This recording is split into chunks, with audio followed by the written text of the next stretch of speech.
This recipe is fantastically easy to prepare and cook. This isn't supposed to be full of ingredients. It's a cheap and easy go-to, no frills meal that doesn't hit the pocket and tastes absolutely delicious. You could add dozens of herbs, red wine, etc., high quality chopped beef, but that will be shown another day. Enjoy the recipe and ensure you carefully watch to the end of the video.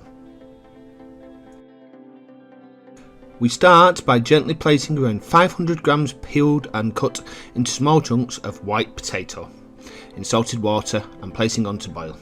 We boil for approximately 10 minutes until a knife goes through the potato chunks with ease. Drain the potatoes and steam dry. You may wish to reserve the water to add to our beef stock for the gravy later.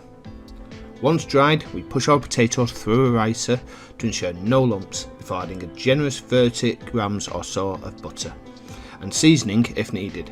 Mashing together thoroughly.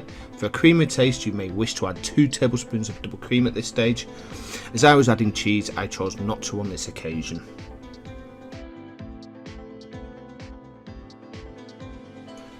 We then gently fry 2 onions being diced until soft and golden, before adding 750 grams of beef mince. I used 5% fat. There is an argument for higher fat content, but this still tastes incredibly delicious and is a little bit nicer on the waistline. We cook this over a medium heat until browned before removing from the stove and draining the excess fat into a pan. We're going to reserve this till later on. Returning to the stove, we then add a generous tablespoon of Dorsetshire sauce or Worcestershire sauce, before then adding 2 tablespoons of tomato puree and at least 500 ml of beef stock. We simmer this mixture for a good 20 minutes before adding a generous helping of frozen peas.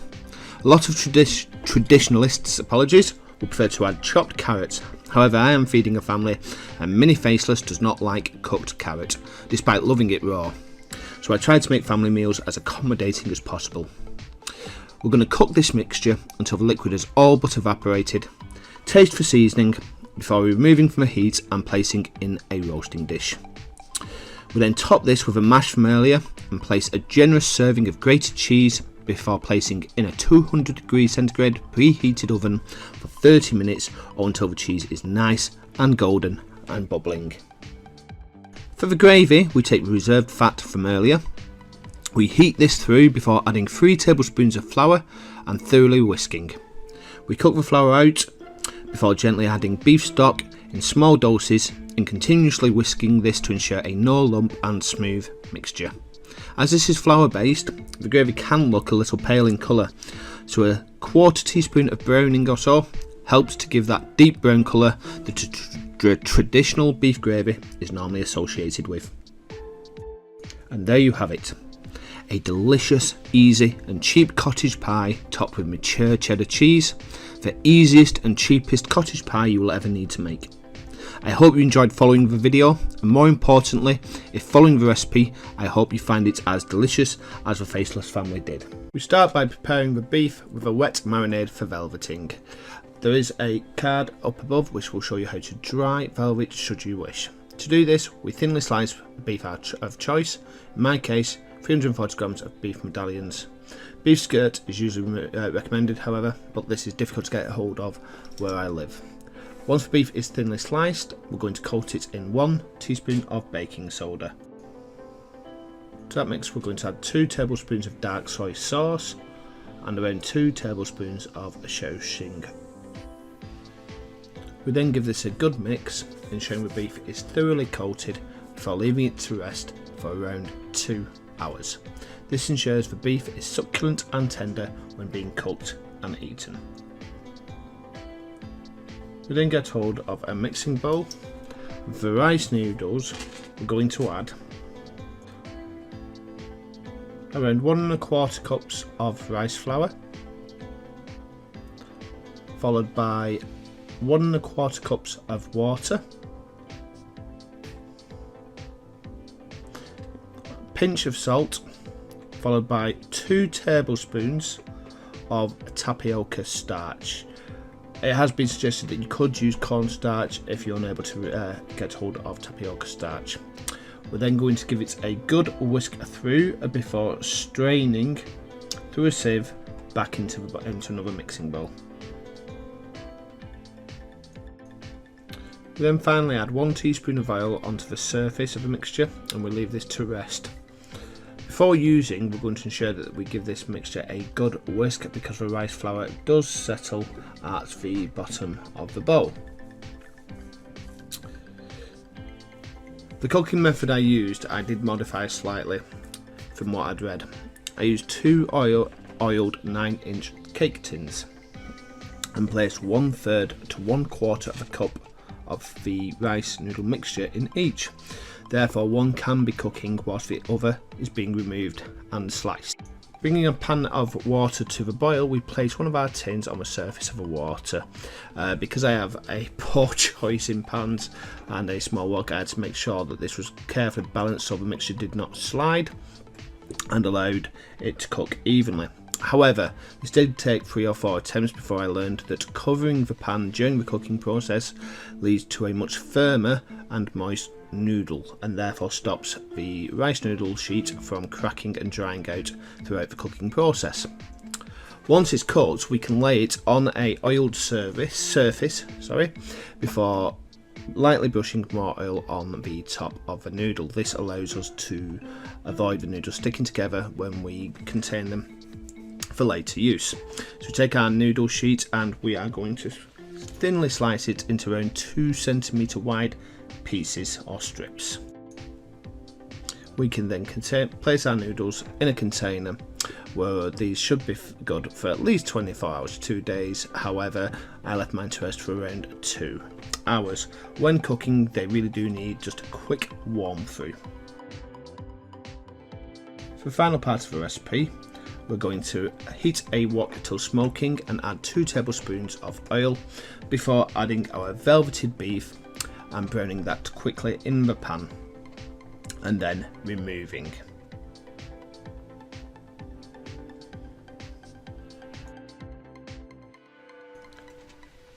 Once the meat is browned, we're going to add 2 tablespoons of oil to the wok before frying a thumb-sized piece of ginger that has been peeled and sliced. I like to add a bit of water at this point to help deglaze the pan.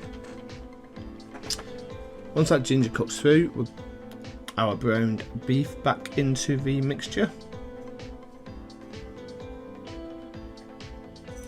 And once that's heated through, we're going to take the greens of 5 spring onions and slice them into 1-inch strips. In this case, because I was making it for 2, only around 2 to 3 went in at this stage. I do have a small wok. So we'll heat that through, gently tossing through the pan before adding 2 tablespoons of Chow wine, 2 tablespoons of dark soy sauce and 2 tablespoons of light soy sauce. Again, we stir this through, keeping the ingredients on a medium heat and gently tossing through in the pan before adding MSG, sugar and white pepper. When that's cooked, we add around 50 grams of bean sprouts. Now these take very limited time to cook, so we're going to do this is literally the last couple of minutes of the dish.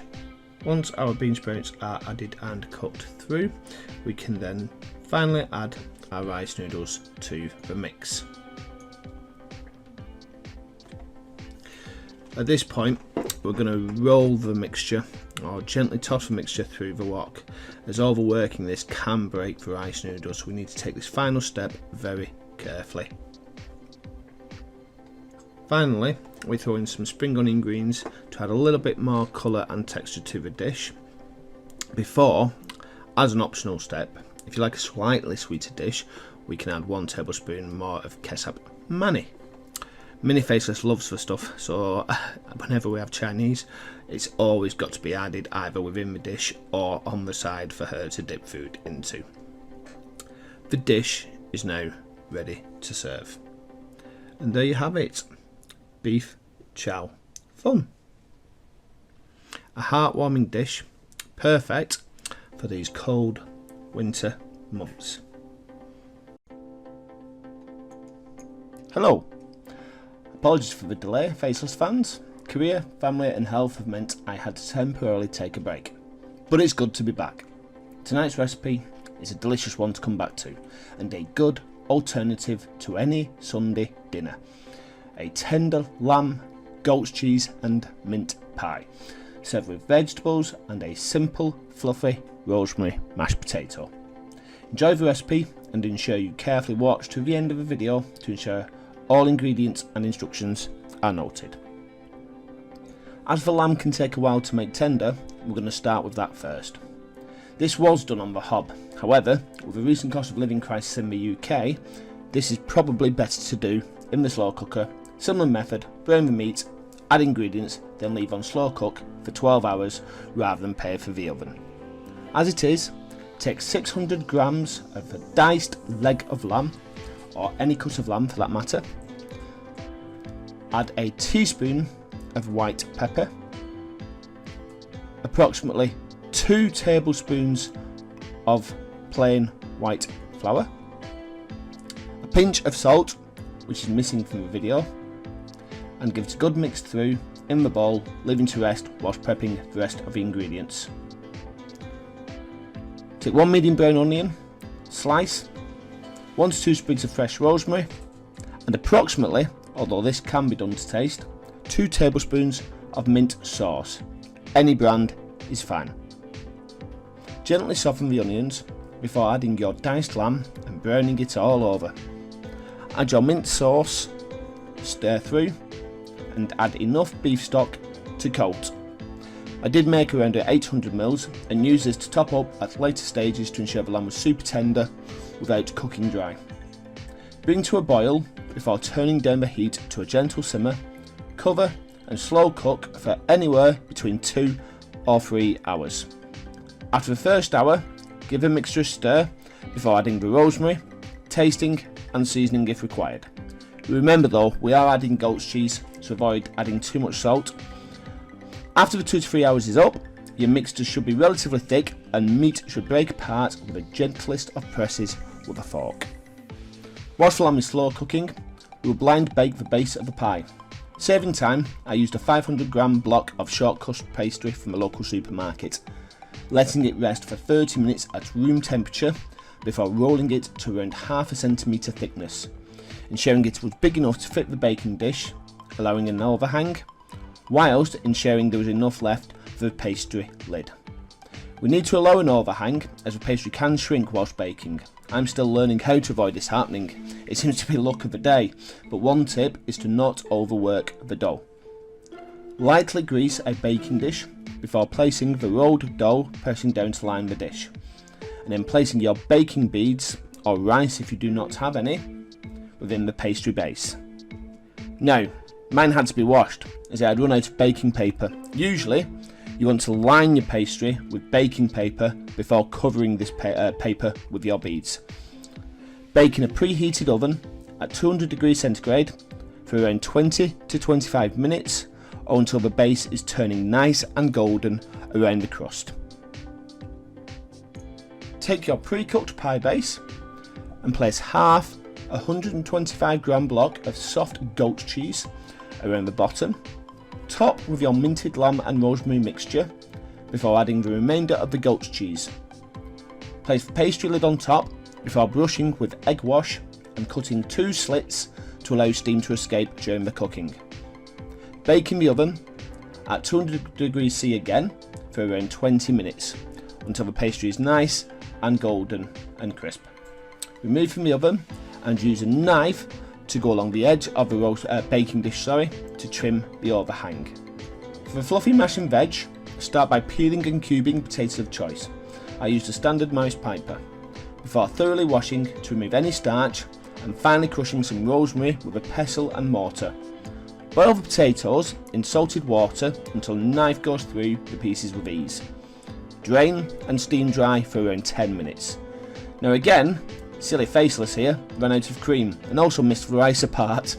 For a smoother mash, push the potato through a ricer or sieve before adding around 50 grams of butter and a generous splash of warm cream.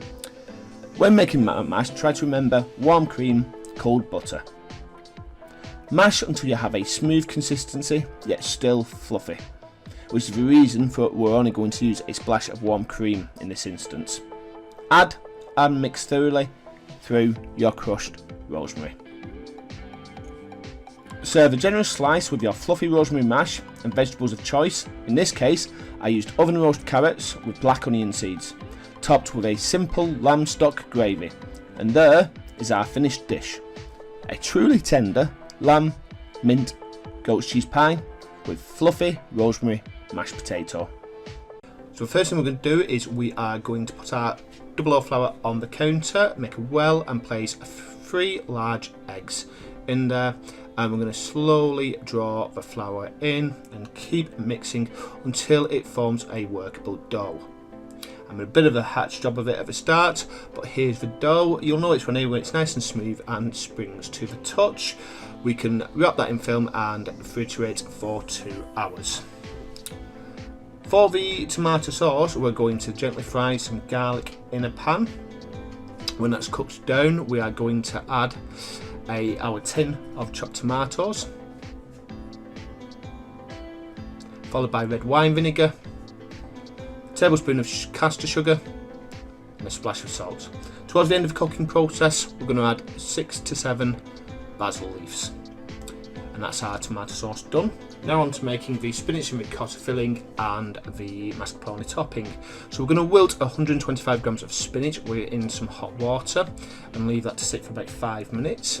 Whilst that sits, we're going to put our mascarpone into a mixing bowl with pecorino cheese and a splash of milk before mixing that to a smooth paste. We're then going to drain our spinach before squeezing out any excess moisture. I didn't have any cheesecloths left, so I used a kitchen towel.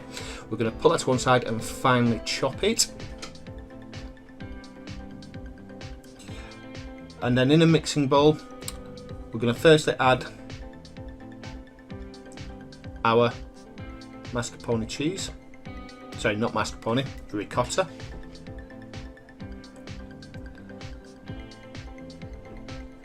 There's both our lots of ricotta cheese, and here is our spinach, and we're going to mix this together with a touch of salt for seasoning, again until it forms a smooth consistent mixture. And there's our filling for our cannelloni. At the very end, I'll add just a touch of grated nutmeg, and again stir that through and leave that to settle for about 30 minutes. Onto the pasta dough. I'll explain this as quick and as simple as I can. I'm going to take my pasta dough ball which has been rested and I quarter it. Take each quarter and I roll it as flat as I can before tri-folding and re-rolling it, and then pass it through a pasta machine on the largest setting around 2 to 3 times before re-rolling it and tri-folding it again, and then passing it through the first setting once more. I then go through each of the numbers all the way up to the final setting, which on mine is number 9, until pasta is nice, thin and stretched. I will then leave that to rest for about 30 minutes. My pasta machine is a little bit wonky, so I do have to sometimes roll it a little bit further on the counter, but as you can see the counter through the pasta. That is a sign of a well rolled pasta dough. So I add a bit of my filling and then roll the pasta dough over the filling to form my first cannelloni tube, and I repeat this process by adding more filling, rolling the pasta over, cutting, and so on. I was able to get maybe 4 to 5 rolls per pasta strip.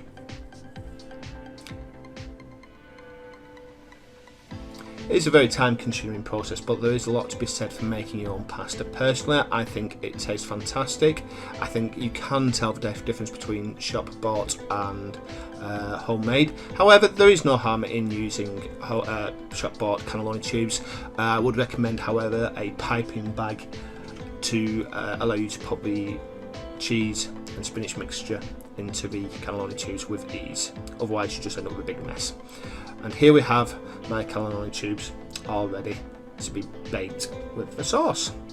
And to do that, I'm going to get a roasting tin and I'm going to put my tomato sauce that has been cut and left to rest and cool on the base. I'm then going to line my pan with my cannelloni tubes. And once that's done and nice and firm and compact, I'm going to take my mascarpone and milk and pecorino mixture, sorry, not parmesan, and I'm going to put that on the surface before topping with fresh mozzarella slices. And there we have it. Bit of black pepper on the top, and this is ready to now be roasted in the oven at 200 degrees for around 40 minutes. I did add a further, I would say, generous splash of pecorino on top before cooking. And there we have it. There's my spinach and ricotta cannelloni. It is a little bit time consuming, this recipe. I'd give it maybe a 6 out of 10 in terms of difficulty, but this will serve 4 people and it tastes absolutely fantastic. Even got a thumbs up from a little girl. In a bowl, we'll first mix 2 tablespoons of Shaoxing wine, 1 tablespoon sugar, 1 teaspoon salt, 1 tablespoon of white pepper, 1 tablespoon of 5-spice powder. We then give it a good mix to ensure all the ingredients are thoroughly mixed. We can then get 500 grams of our belly pork. Before basting, we're going to pat and dry every inch. Some people prefer to pre-boil this. You may wish to do so. I didn't on this occasion. Just going to ensure every inch is perfectly dry, ready to marinate and ready to baste our skin in a vinegar mixture. We then turn the pork upside down, making inch-wide incisions before slicing down the middle lengthwise, being careful not to go through the skin. This allows the belly pork to really soak up the marinade. We can then baste the flesh of the belly pork, taking care not to touch the skin with a Shaoxing and seasoning mixture, ensuring every inch is coated in all the marinade. We're going to then flip the belly pork skin side up, ensuring that none of the mixture is on the skin. If so, we're quickly going to pat that dry before making it a nice little housing with some tin foil, allowing just the skin to show. Finally, we're going to really want to pierce that skin as much as possible. I don't own a meat tenderizer, so I got a bunch of, skewers to put up the skin. This allows the salt and vinegar to really penetrate, allowing the skin to really crisp up. I go through twice to really ensure I've pierced it as much as physically possible. In a separate dish, we're going to stir 2 tablespoons of rice wine vinegar and 1 teaspoon of baking soda. Along with the salt, this will help to draw out moisture and really give our pork a lovely crisp and crunch. We then completely baste the skin with the vinegar and baking soda mixture, again ensuring all is covered. For now, our meat is prepared and we must refrigerate for at least 24 hours to allow that baking soda and vinegar to penetrate and also to allow the marinade to flavour the flesh. After 24 hours, we rest our belly pork on a roasting tin with rack, and all we're going to simply do at this stage is coat the skin with salt. I used rock salt on this occasion, but I have used table salt in the past. It's really important to ensure that none of the skin is showing at this stage. We then place this in a preheated oven at 200 degrees C or 390 Fahrenheit for at least 2 hours. As you can see, I've just used a bit of table salt to ensure I've fully coated the skin. After 2 hours, we can remove the pork from the oven and very carefully remove the salt crust, taking care not to burn our precious fingers. One tip which I've learned over time is at this stage we can then add, after drying and removing all the salt, 2 tablespoons more of rice wine vinegar, perfect for that final crisp up. We then return the pork back into the oven for 30 to 40 minutes or until the skin is crisp, bubbled and ready to eat.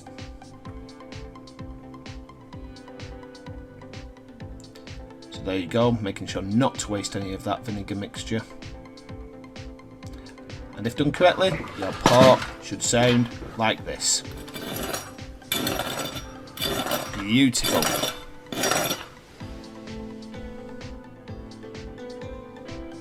So we're going to remove that from the rack.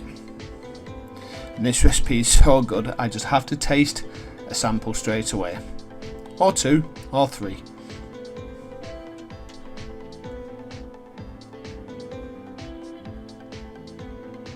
However, it is absolutely delicious, served on rice with some sliced lime and this what we call a sweetened mustard, which is 2 tablespoons of caster sugar and 1 tablespoon of Dijon mustard.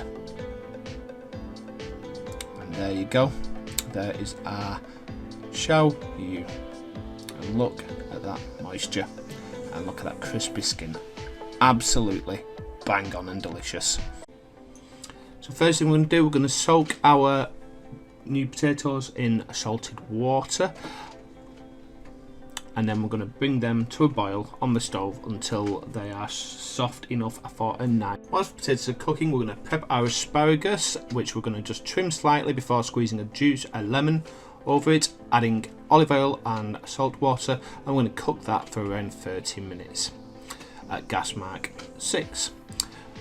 Once our potatoes are cooked, we're going to crush them using a small Tupperware dish before adding our 60 grams of melted butter and our 4 cloves of chopped garlic. Once that's in, we're going to gently toss them through so that each and every potato is covered nicely in the melted butter and garlic.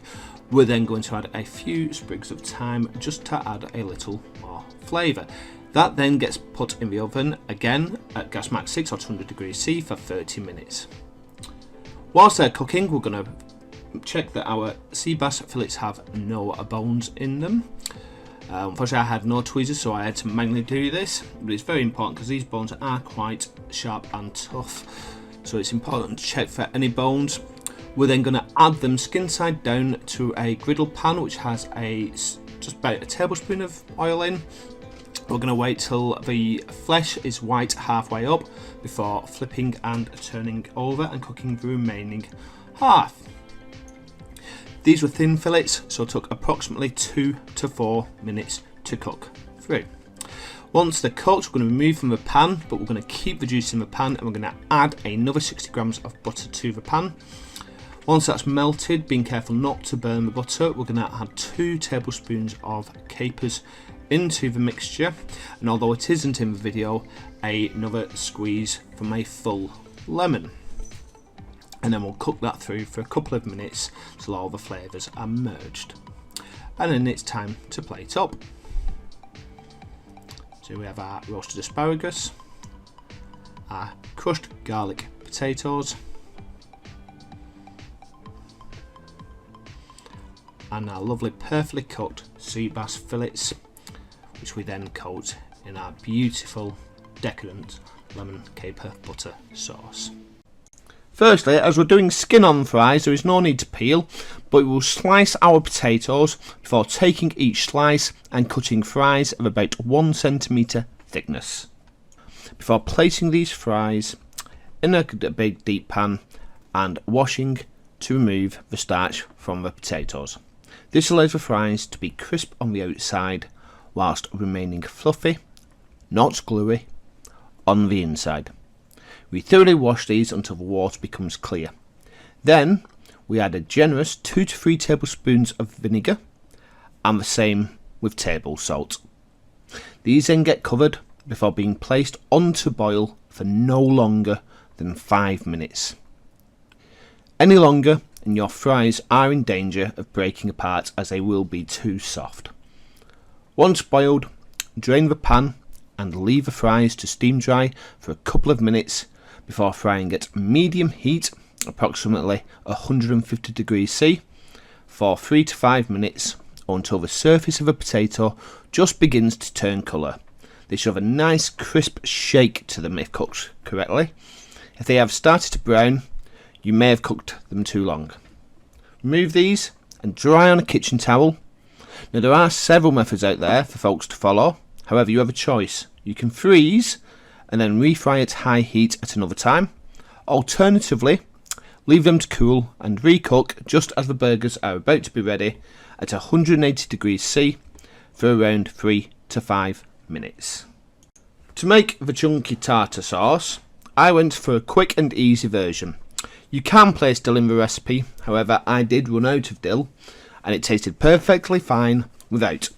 Add to a mini blender 2 tablespoons of capers, 2 small gherkins, around 80 to 100 millilitres of mayonnaise, a splash of lemon juice and a splash of Dorsetshire sauce.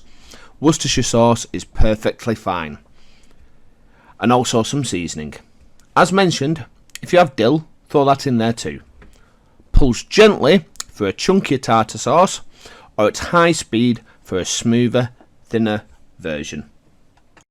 The fish is extremely simple. We will create our dredging batter. Seasoned flour in one bowl, breadcrumbs in another. The breadcrumbs have been prepared using a slightly stale tiger bread. If you have slightly stale bread, this is fantastic for breadcrumbs as it will add a better crisp. In a third bowl, we will place 2 eggs and whisk these until all the contents will fall from a fork with ease. We take our cod fillets and dry these with kitchen towel before thoroughly coating in the seasoned flour. This will allow the egg wash to stick better to the fish. Place the fillet that's now coated in flour in the egg wash and leave for around 30 seconds each side to allow the mixture to stick to the flour, before then placing the cod fillet in the breadcrumbs, coating and giving a firm squeeze to cram as many breadcrumbs onto the surface of the fish as possible. I chose to single coat on this occasion, however, for an extra crispy burger, feel free to use either panko breadcrumbs or double dip, i.e. placing the breaded fish back in the egg wash, soaking, then recoating once more with the breadcrumbs. When ready to cook, take your brioche rolls and gently brown or toast these. Fill a frying pan to just under halfway with cooking oil and heat until a skewer bubbles on the surface. Your oil is hot enough to fry. Turn the heat down to medium and place your breaded fish in, being careful to avoid splashing hot oil. You may wonder why I have a little piece of breaded fish. This is purely for our wee 10-month-old. He is now able to eat soft finger foods, so myself and Mrs. Faceless like to give him tastes of our teas. Fortunately, everything we give him so far, he loves. We cook the fish for around 3 minutes either side, depending on thickness, then remove and place on a kitchen towel for around 2 minutes to remove excess oil. If your fish fillets are quite thick, you may wish to keep the heat quite low to ensure the surface doesn't cook too fast and end up burning your breadcrumbs. Take your toasted brioche bun, place mayonnaise on the base, followed by a generous serving of chopped iceberg lettuce or any crunchy lettuce of choice. Place a large, generous dollop of a chunky tartar sauce on the top half of the bun. Then assemble your burger. Base, fish, American cheese slice, then top your bun. Give it a gentle squeeze to ensure the sections stay together, and place a serving of our triple cooked skin-on fries on the side. Delicious! A perfect Friday night or fake-away treat. Hello, and welcome to another full-length instructional recipe for the Faceless Chef UK. In tonight's episode, I'm going to show you how to make buffalo wings. Absolutely perfect for Super Bowl Sunday, served with a delicious blue cheese dipping sauce. Over this week, I should hopefully be able to show you a couple of recipes, including this one, which is just perfect for vegging out for a movie night or on this occasion, the big game. The sauces, fries and wings can be cooked virtually in any order. However, it's best to do the sauces first, just to ensure they have time to rest and the flavours to develop, whilst ensuring the chicken pre-coats in corn flour and egg for at least 1 hour, if not 2. We start by trimming the tip and splitting the wing into a wingette or flap and the drumette. After preparing all the wings, we're going to coat these in around 3 to 5 tablespoons of corn flour, or more depending on the amount of wings we have prepared. We will season these and add 1 whole egg before mixing thoroughly together and leaving to rest for at least 2 hours. Whilst these are resting, we're going to prepare our blue cheese sauce. The blue cheese is simple. We place 200 grams of Stilton with 2 cloves of crushed or chopped garlic before adding 60 ml each of sour cream and mayonnaise, alongside 3 tablespoons of milk and salt and pepper to season. We will then blend this mixture until smooth. You may wish to pulse instead if you want a thicker, chunkier sauce with big chunks of Stilton within it. Once that's blended, we can refrigerate for 2 to 3 hours or until needed. I do recommend leaving for 2 hours, as that gives a better flavour. For the buffalo sauce, we're going to want 1 bottle of Frank's Red Hot sauce, 75 grams of butter, 3 to 4 tablespoons of light brown sugar, and we're simply going to place all this into one pan and bring it to the boil before simmering for 5 minutes. Again, we want to rest this for a couple of hours to allow the flavours to form. The butter may solidify, however our piping hot wings are going to take care of this. The fries I will race through. This recipe is similar to my triple cut chips, which, if I've done this right, you can click on the card above to see now. We're going to prepare the fries. I went for skin on this time. We're going to slice the potatoes lengthways before taking each slice and slicing into a thin, around 1 centimetre wide, I suppose, fries. Once the fries are prepared, we are going to rinse these through water to remove any starch.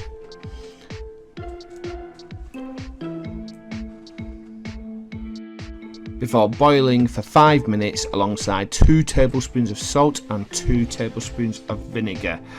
I'm not sure where I found this one, but believe me, it does work and it leads to super crunchy fries or even chips with soft, fluffy inside that taste absolutely fantastic. If you don't believe me, try it.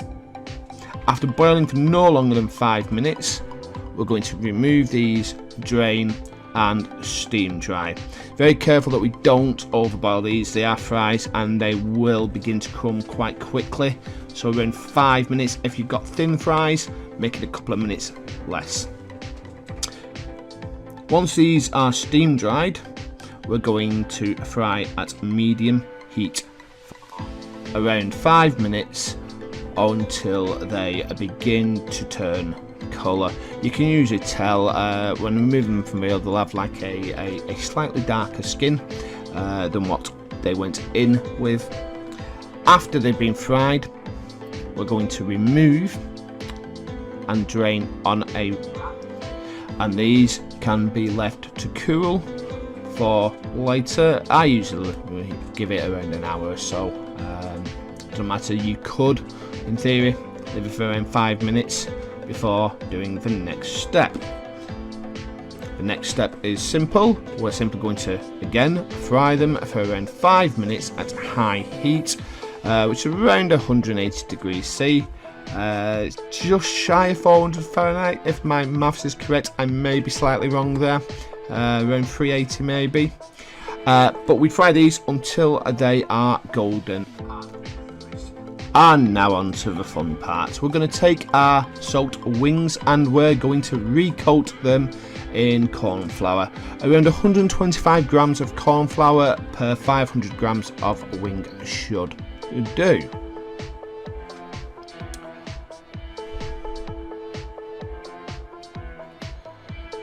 After these have all been done, we're going to fry at medium heat for around 5 minutes. It is important to not overcook at this stage, because when we remove from the first fry, they are going to continue cooking. Now, once they are cooked or pre-cooked, we're going to remove them and place in a tray and leave to cool before our final fry at high heat, which again is around the 180 degrees C mark, around 360 to 380 Fahrenheit. Before removing, draining and drying on a rack. Now, if you are cooking these in batches, you may wish to put them in an oven on a very low heat just to keep them warm. I have no idea why the camera's bouncing, but there you are. And now on to the final step.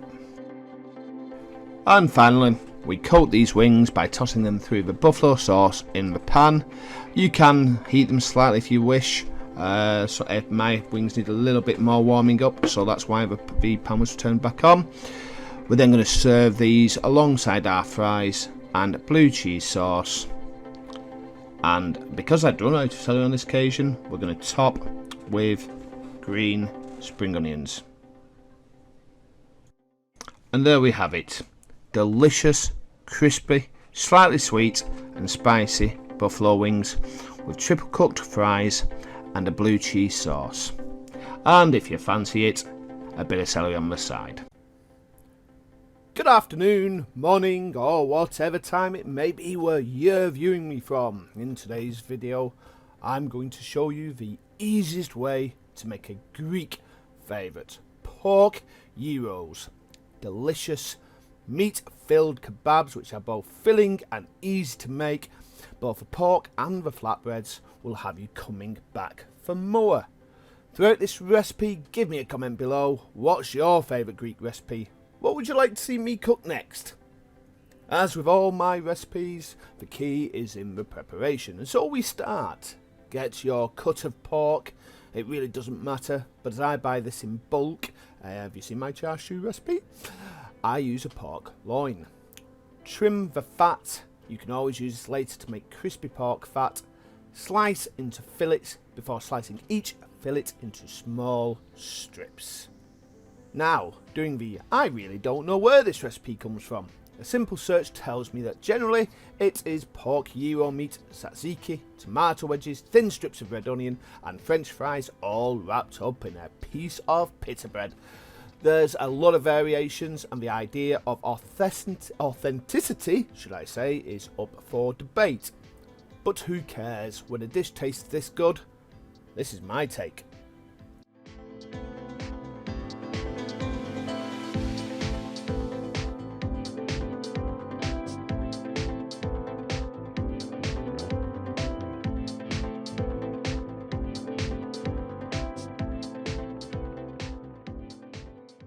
To the sliced pork, we add finely chopped rosemary, thyme, salt, oregano, honey. As an alternative to honey, you may wish to use the juice and zest of a fresh orange, olive oil and a good squeeze of lemon juice. Give it a strong mix through before letting it rest for at least an hour.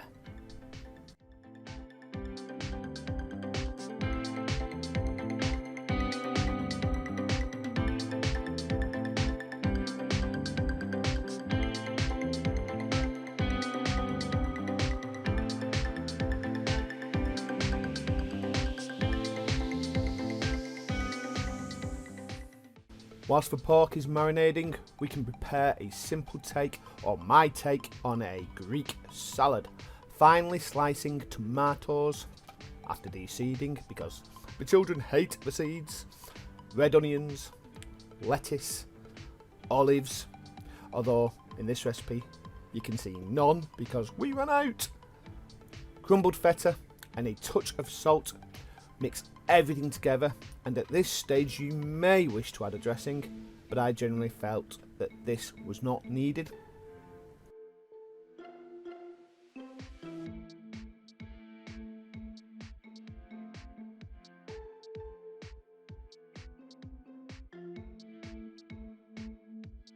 Now the tzatziki is extremely easy and delicious. Grate a cucumber before placing the grated cucumber into a sieve, mixing through with salt and leaving for 30 minutes to allow any moisture from the cucumber to release. Squeeze any remaining moisture out using a cheesecloth or a clean tea towel. Place this in a bowl alongside Greek yogurt, garlic and a good drizzle of olive oil, and again a pinch of salt.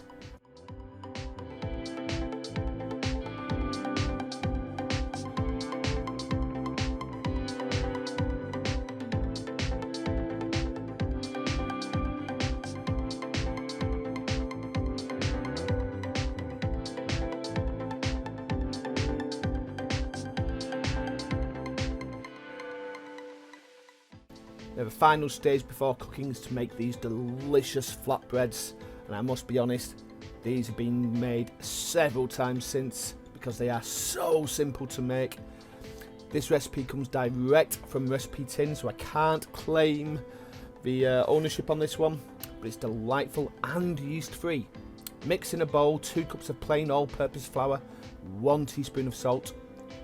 Gently melt 50 grams of unsalted butter in 3/4 cup of milk and add this to the flour mix.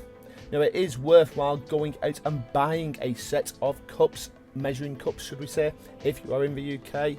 Yes, we do measure in grams over here, but a lot of recipes use cups, so it is great to have these on hand. Gently knead this mixture together. You don't need to overdo this step, simply bring the dough together until it forms a nice smooth ball, then cover with a damp tea cloth or some cling film and allow this dough to proof for around 30 minutes to 1 hour.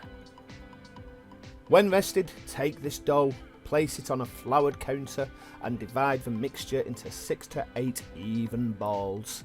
Flatten each ball with your hand before rolling flat to about the thickness of a 1 penny piece.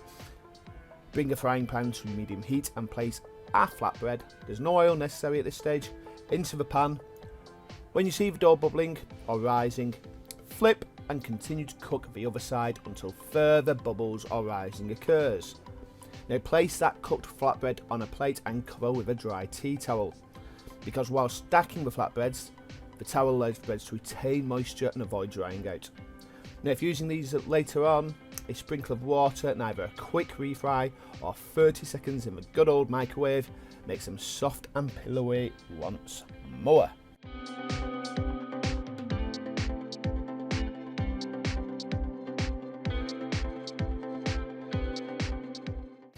And that's all the hard work done. So whilst the chips or fries are cooking, place some of the meat mixture into the pan and cook through. This really doesn't take that long, but be careful to not overcook as pork does dry out very quickly and nobody likes dry meat. Once cooked, add your mixture to a flatbread alongside some of a Greek style salad, fries, a generous dollop of that delicious tzatziki, and if you fancy a kick, a hot sauce of choice. For me, it has to be one of the Daddy Cool's range. And for this recipe, I find the Bajan hot pepper sauce pairs beautifully with the meat, salad and tzatziki.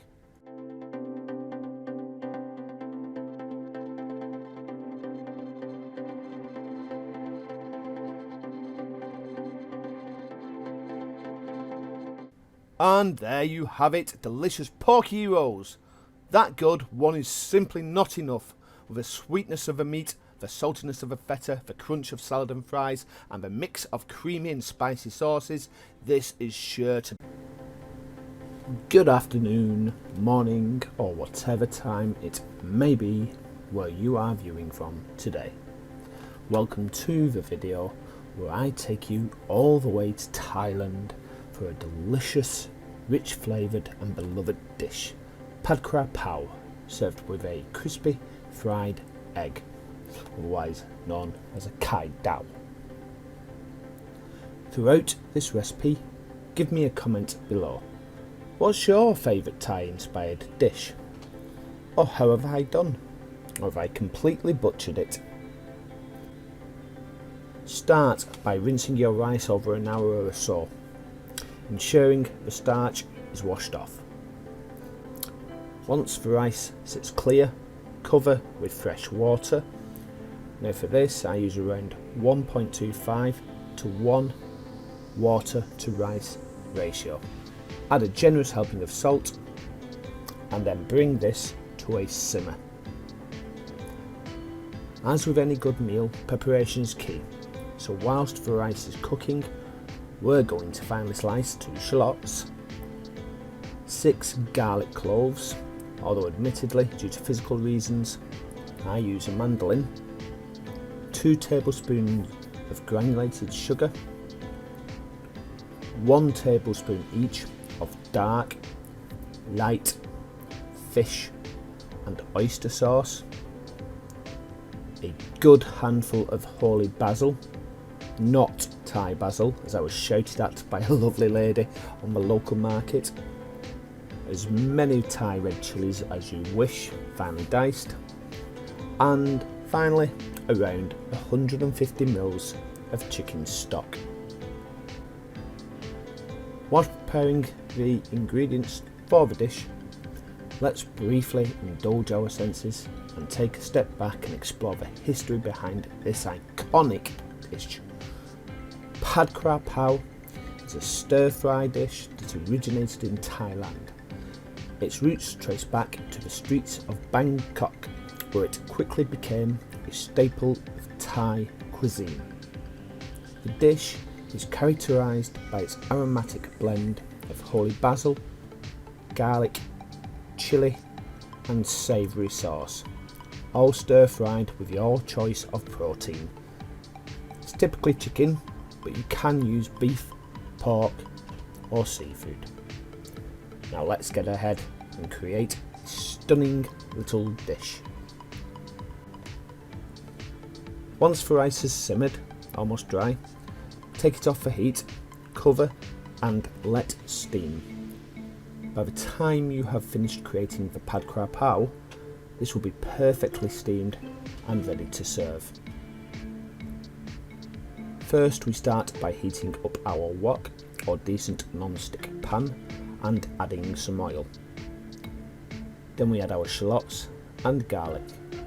Now this was perhaps the biggest mistake I made in this recipe. In theory we should also add the chillies at this stage to help infuse the oil. I point blank forgot, so this went in just a little later. Once the garlic and shallots have softened, we add our protein. Remember, this can be chicken, pork, beef or seafood, whatever takes your fancy really, but in this video we're going to use pork mince. Don't be tempted to strain the fat on this one, not that will be much. Continue to chop the mince down whilst it browns, and for best results continue to cook the pork until it starts to brown all over. Once everything is nice and brown, or in my case cooked at the least, add your sugar, stirring through, your sauces and the chicken stock. Bring this to a simmer and cook until the sauce has reduced. Eventually you have a nice, thick, fragrant, sweet and spicy sauce that coats the meat. You may wish to add some MSG at this point. Why not? I did. Stupidly, my camera turned off at this point, but whilst I prepared the crispy fried egg, I tossed through the meat the holy basil that I'd chopped, leaving it to temper whilst finishing up the dish. The peppery aromatic flavour really does elevate this dish. And there you have it, Pad Kra Krao, ready to be enjoyed with boiled rice and a crispy fried egg on top. Enjoy the recipe and ensure you carefully watch to the end of the video.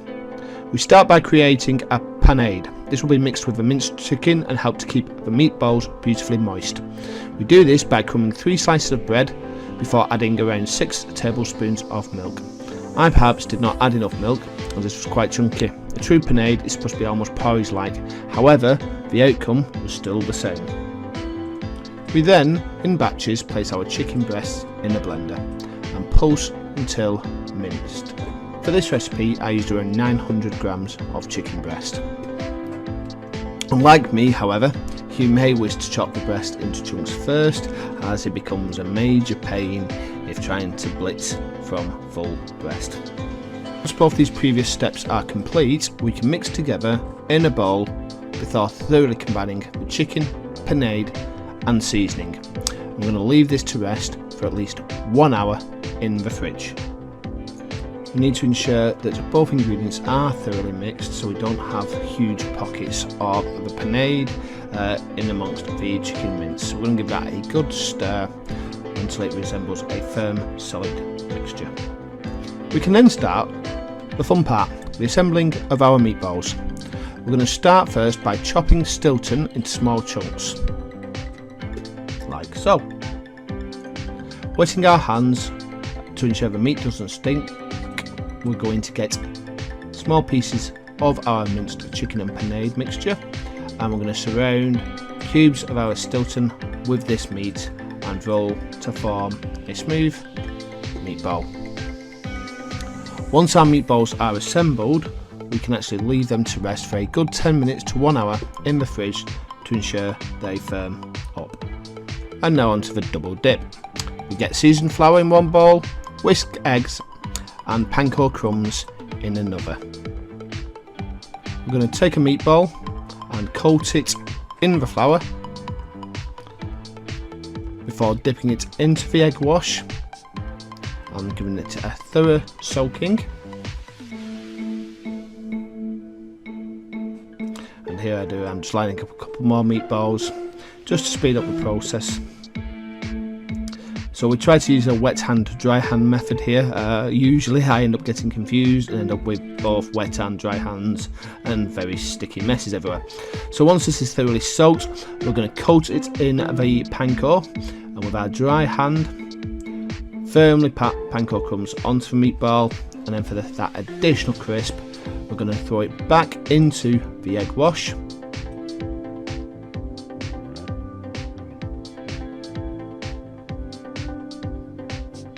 Like so. With our wet hand, do another turning, and then put it back in with the crumbs, and using our dry hand to apply another coating, giving it a good squeeze to ensure it's thoroughly coated. We leave these to rest for an hour. And now onto the sauces. The buffalo sauce has been done plenty of times before, so you can click on the card that appears above to see this recipe in a previous video. Basically, we're going to use Frank's Red Hot sauce, light brown sugar and butter. We're going to melt it together and then simmer for 5 minutes. Again, we can do this prior to the meal being required. For the sour cream dip, we're going to add 2 to 3 cloves of garlic, depending on how much you love garlic, into a mini chopper or mini blender, or even a full-size blender if you don't have a mini blender. But to this, we're going to add 80 ml or around 80 ml of sour cream, a splash of olive oil, salt and chopped chives before blitzing together to form our sauce.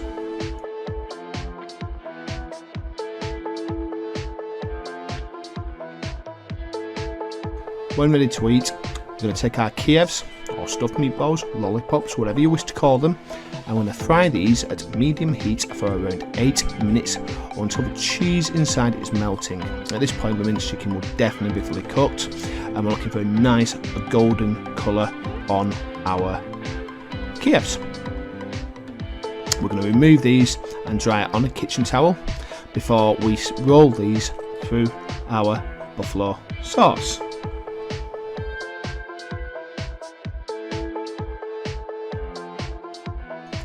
We're then going to serve these with a side of choice. Now, excuse the very poor camera angle here, however, there are fries for sour cream and celery here. Again, I've done with triple cut fries, triple cut chips in the past.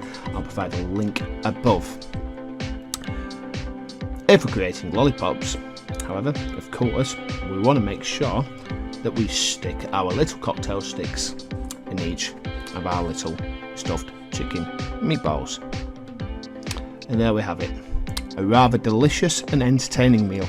First thing you are going to do is mix all your ingredients together with the pork and leave it to marinate overnight in the fridge. After 24 hours, your meat should look something similar to this. We are then going to place it on a roasting rack and into the oven at 200 degrees centigrade. We're going to cook this pork through for approximately 30 minutes, basting every 10 minutes with a marinade. To do this, we're going to take the liquid that remains from the pork and pour it into a pan before cooking it down till it forms a thick syrup-like consistency. Throughout cooking, we will then remove the pork from the oven and continuously baste it. Approximately once every 10 minutes should be enough. And we're going to cook the pork until it has an internal temperature of approximately 62 degrees centigrade. And here is the finished article. Now, there's a lot of discussion as to whether or not we should marinate and freeze or cook and freeze. I prefer to do the cook and freeze method.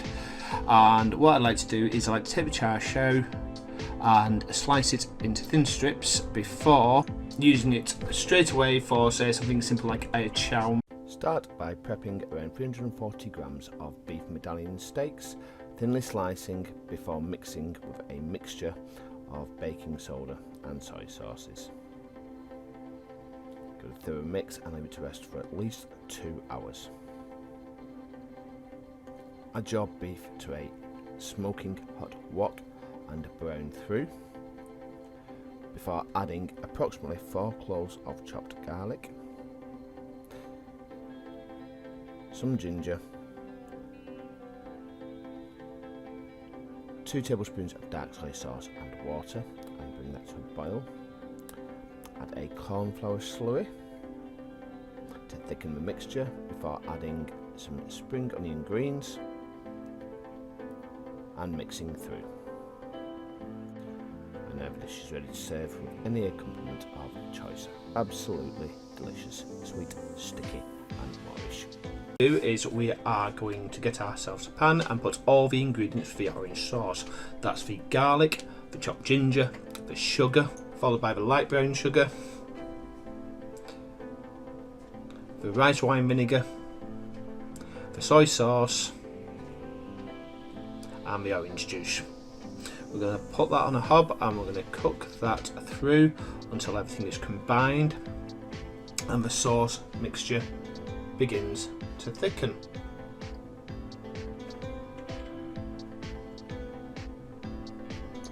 Once the sauce has cooked through and cooked down a little, we're going to add the cornflour slurry to thicken the sauce to desired consistency before removing from the hob for later use. And now onto the chicken. The next thing we're going to do is we're going to dice our chicken and brine it in water and 2 tablespoons of salt. To do that, we're just going to cut the chicken into small 2cm chunks or so, and then we're going to soak it in water with 2 tablespoons of salt for around 2 hours. We're then going to add the chicken after it's brined to the first lot of corn flour, and we're going to add a little bit of MSG to that, and we're going to thoroughly coat. What I didn't put on the video is the next step is that we're going to add 1 egg to the chicken, and we're going to mix that together to form like a thick batter. We're then going to prepare our next corn flour bath with corn flour and our 2 tablespoons of custard powder.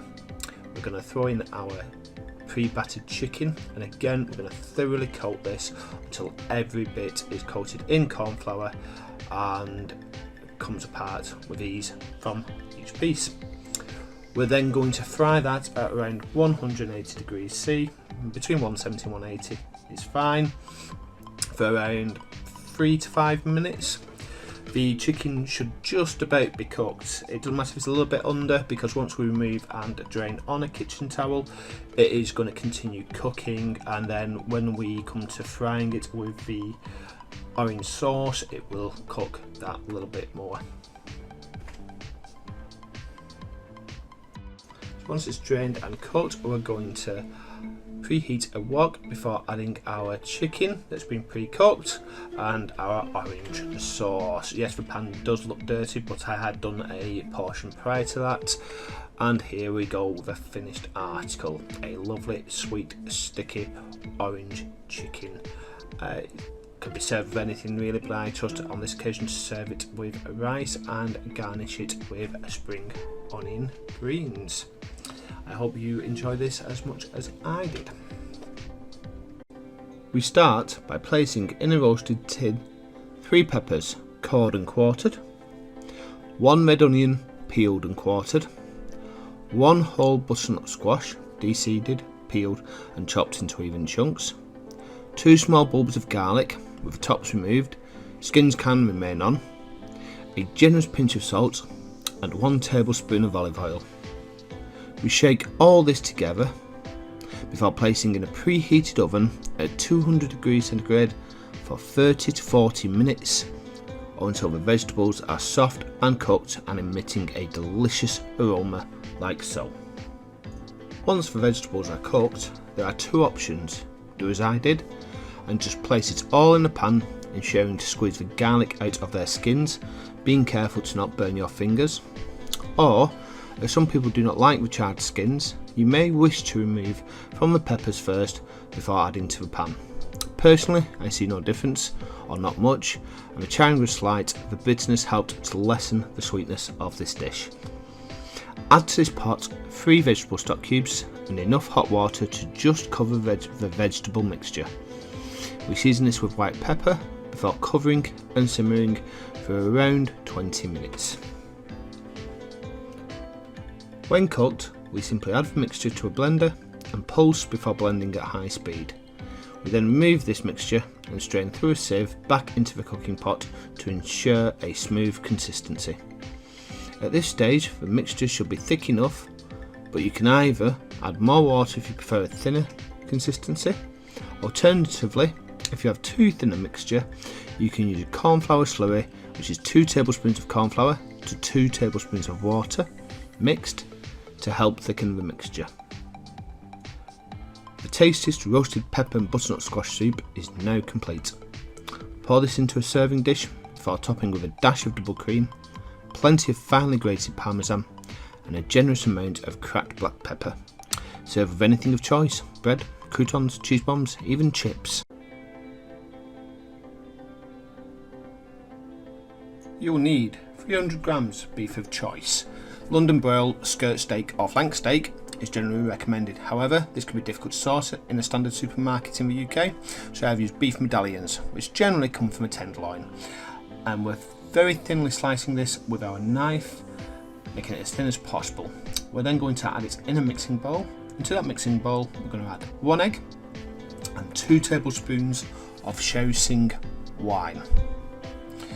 We're then going to cover it in 3 to 4 tablespoons of corn flour or potato starch, preferably if you do have it. I'm going to give that a good mix until it forms a thick paste. We're going to take 2 bell peppers, any colour. We're going to peel, de-seed and remove the membrane before thinly slicing the pepper halves, ready for our stir fry.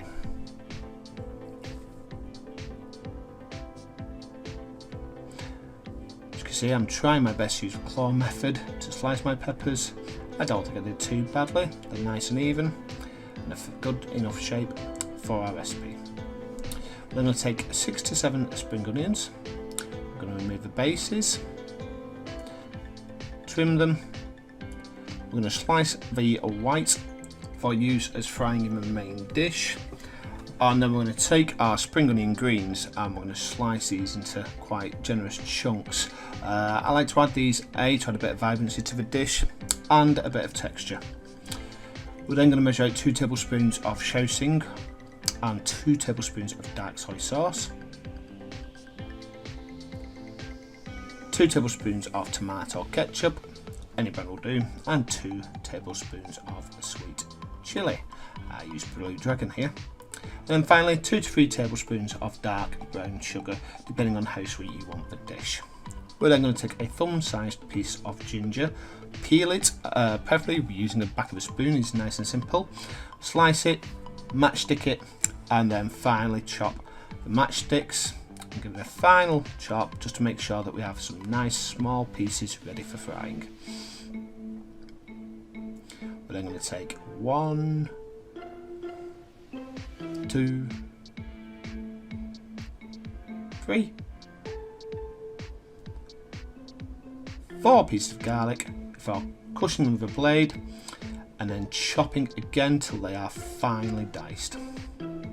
Again, feel free to go crazy with garlic or ginger depending on your own tastes.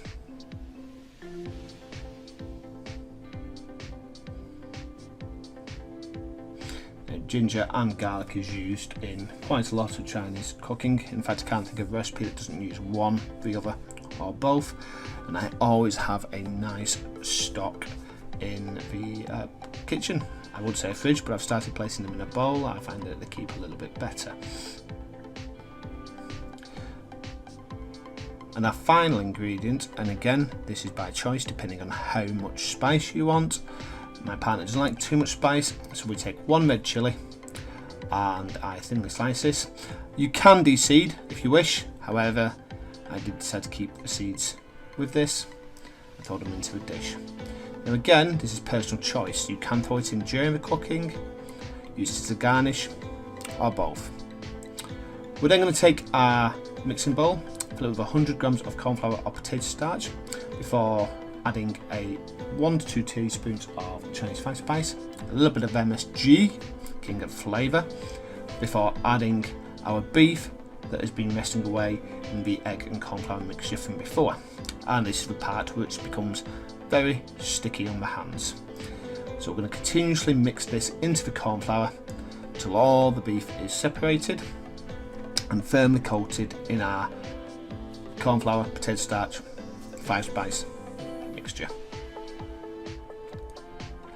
And the rest is literally 5 minutes of cooking.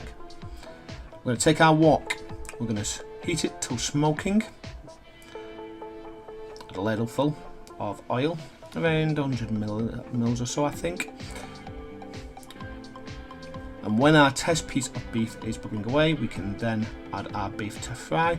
This will take, depending on the size of the pieces, no longer than 2 to 3 minutes. We are going to rest this to one side, so it will continue the cooking process. So if it is a little bit rare, it does not matter. As you can see, it's got a nice brown colour to it, so we're going to remove this from the oil and fry the rest in batches. Now, before our next step, we will drain the oil, but all we're going to do is wipe the pan down. We're not going to clean it. We want a lot of that flavour from the beef to remain in the wok. So again, we bring the wok up to smoking before adding 2 to 3 tablespoons of vegetable oil,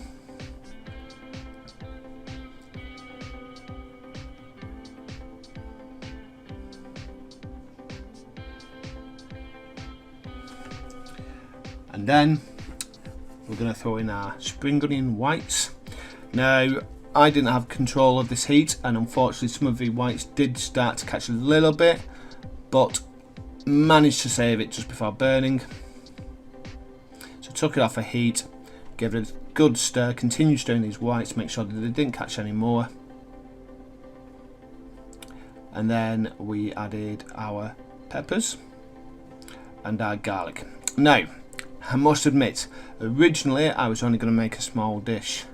However, I decided to make all 3 family members at once. So halfway through the process I decided to throw in a few more ingredients. However, I've just added my pepper and my ginger. And then I'm going to add my soy sauce and shouting wine.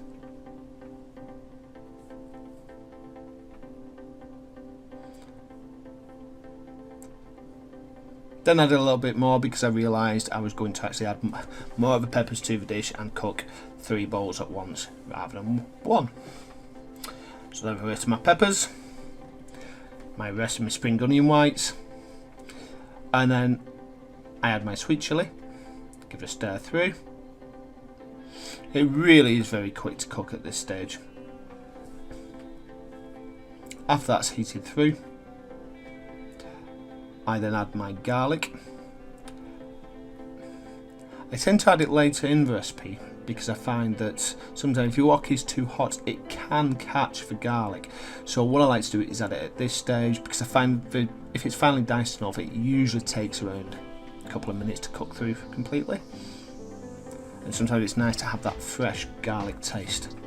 I have my ketchup and my sugar, and that's our sauce base all ready. We're then going to throw in our beef, and we're going to warm that beef within the mixture. Now, if you've cooked your beef 1 to 2 hours early, that's fine. It just needs a couple of minutes more. We then throw our spring onion greens at the very last few minutes, and if you want a spicy dish at this point, you can add some sliced chilli. I chose not to on this occasion. You can just see those beautiful colours there. That's now ready for serving. So what I've done is cook some rice off to one side. I go for 1 cup of rice to 1 cup of water. Cook it till the water runs dry, and then steam dry for another 10 minutes. And there is our delicious, sticky, sweet, crispy chili beef. As a final addition, we're going to add a little bit of a chili garnish, because who doesn't like a chili garnish? We start by taking 1 kilogram of boneless and skinless chicken thighs. I have used skin on and bone in before, so either or is fine. Although some would say without the skin is slightly healthier, not that we care with a delicious sweet and savoury meal like this. To the chicken, we add 4 to 5 bay leaves, 80 millilitres each of light soy sauce and rice wine vinegar, 4 cloves of minced or finely chopped garlic, and a generous pinch of MSG, which as Uncle Roger would say, king of flavour. We let this marinate for anything from 2 to 12 hours, or 24 if you're feeling brave. The next day is the simplest part. We remove our chicken thighs from the marinade, reserving the marinade mixture, and after heating 1 tablespoon of oil, we brown the chicken both sides. Once browned, we remove the chicken thighs from the pan and then add 1 diced onion and 3 more cloves of minced garlic. We slowly cook this, ensuring they soak up all those fat and juices from the chicken. If you notice a bit of browning on the base of the pan, don't be worried, add a drop of water and stir. This will deglaze and add further flavour to the dish. Once the onions and garlic are cooked through, we add 1 tablespoon of whole black peppercorns and 2 to 3, depending on how sweet you like it, tablespoons of dark brown sugar. Give this a stir through before adding our chicken and the reserved marinade, stirring everything together and thoroughly to allow the chicken to soak up all those wonderful flavours. We then coat our chicken in around 400 ml of water, 60 ml of dark soy sauce, and simmer for 25 minutes. The reason we want to do this uncovered is we want that delicious liquid mixture to reduce and become an almost thick, sticky, soy-based sauce that sticks to the chicken and adds heaps of delicious flavour. A little tip here, if after 25 minutes the sauce is still quite liquid, remove the chicken and reduce at high heat until it's thickened. Then throw the chicken back in the pan before thoroughly coating in the delicious sweet, sticky and savoury sauce. Remove from the pan and serve with a bowl of boiled rice. To note, the rice was rinsed thoroughly before being cooked, 1 cup of rice to 1.25 cups of water. Simmered until the liquid has all but evaporated, then removed from heat, covered and steamed for at least 10 minutes, leading to a wonderfully fluffy rice. For added flavour, you may wish to add a drizzle of chili oil before topping the chicken adobo and garnishing with spring onion greens. And there you have it, our delicious and simplest chicken adobo. I'm going to take a pork loin joint, about 2 kilograms. The reason I use pork loin is simple, it's tasty and tender whilst being good on the budget. Firstly, we're going to carefully remove the skin and fat layer from the meat. See the video later this week to see what I did with this remaining flesh.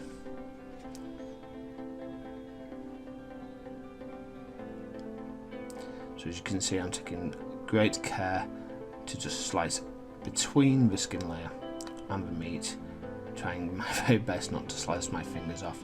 Again, my knife cutting skills aren't particularly the best, I wouldn't recommend using my method to take the skin off, but if it works, it works.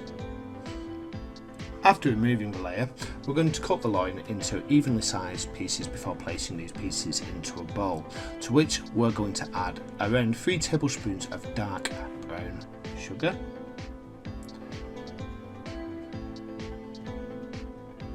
followed by 2 tablespoons or so of muscovado,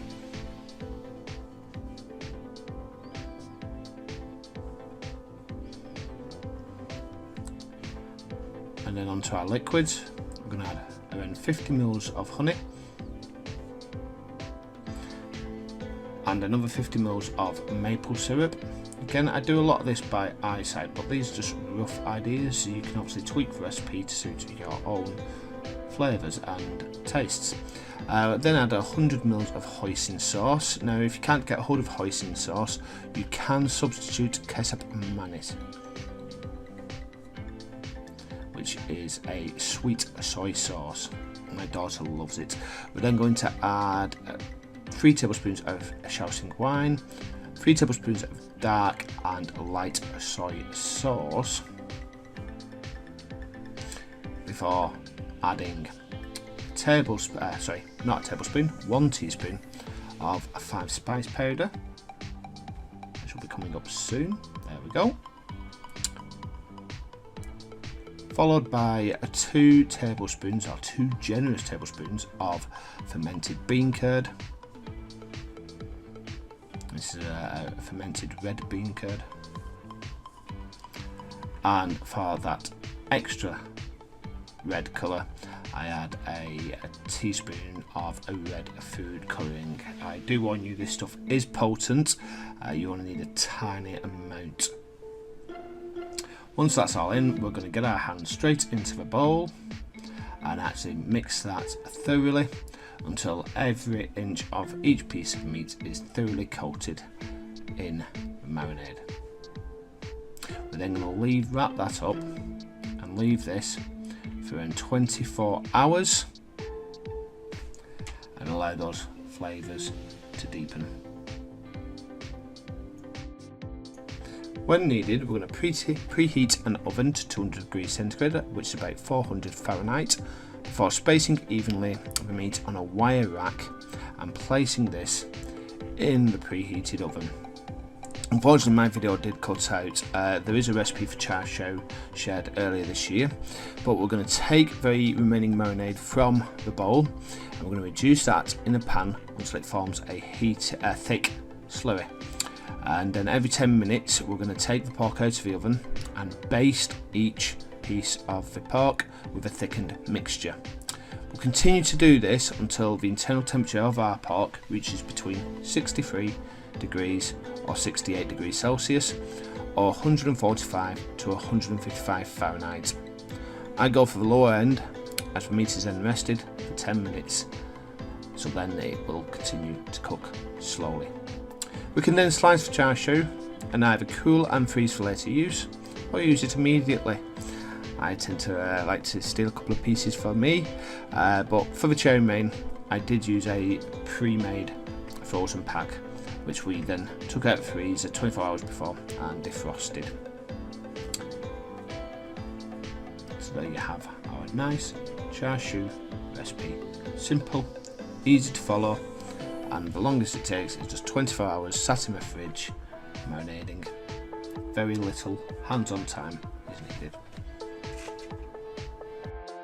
And now on to our chow mein. The first thing we do is take 300 grams of 3 dried batches of Lucky Boat No. 1 noodles, or any other thick dry egg noodle will be fine. We're going to coat it in a freshly boiled kettle of water, and all we're going to do is leave that for 5 minutes. We're then going to drain the noodles, leave them to steam dry. Some people do prefer to wash them in cold water to stop the cooking process, but I find 5 minutes is enough time and not too much time that your noodles end up overcooked. And once they're steam dried, we're going to place them on a tray, spread them out to avoid them sticking to one another. And then we get on to our prep for the chow mein. We'll take our pre-made char siu and we're going to chop this into small bite-sized pieces. I'll literally empty them out of the tub and then just slice them lengthways. Did the job. After that, we're going to get 200 grams of bean sprouts.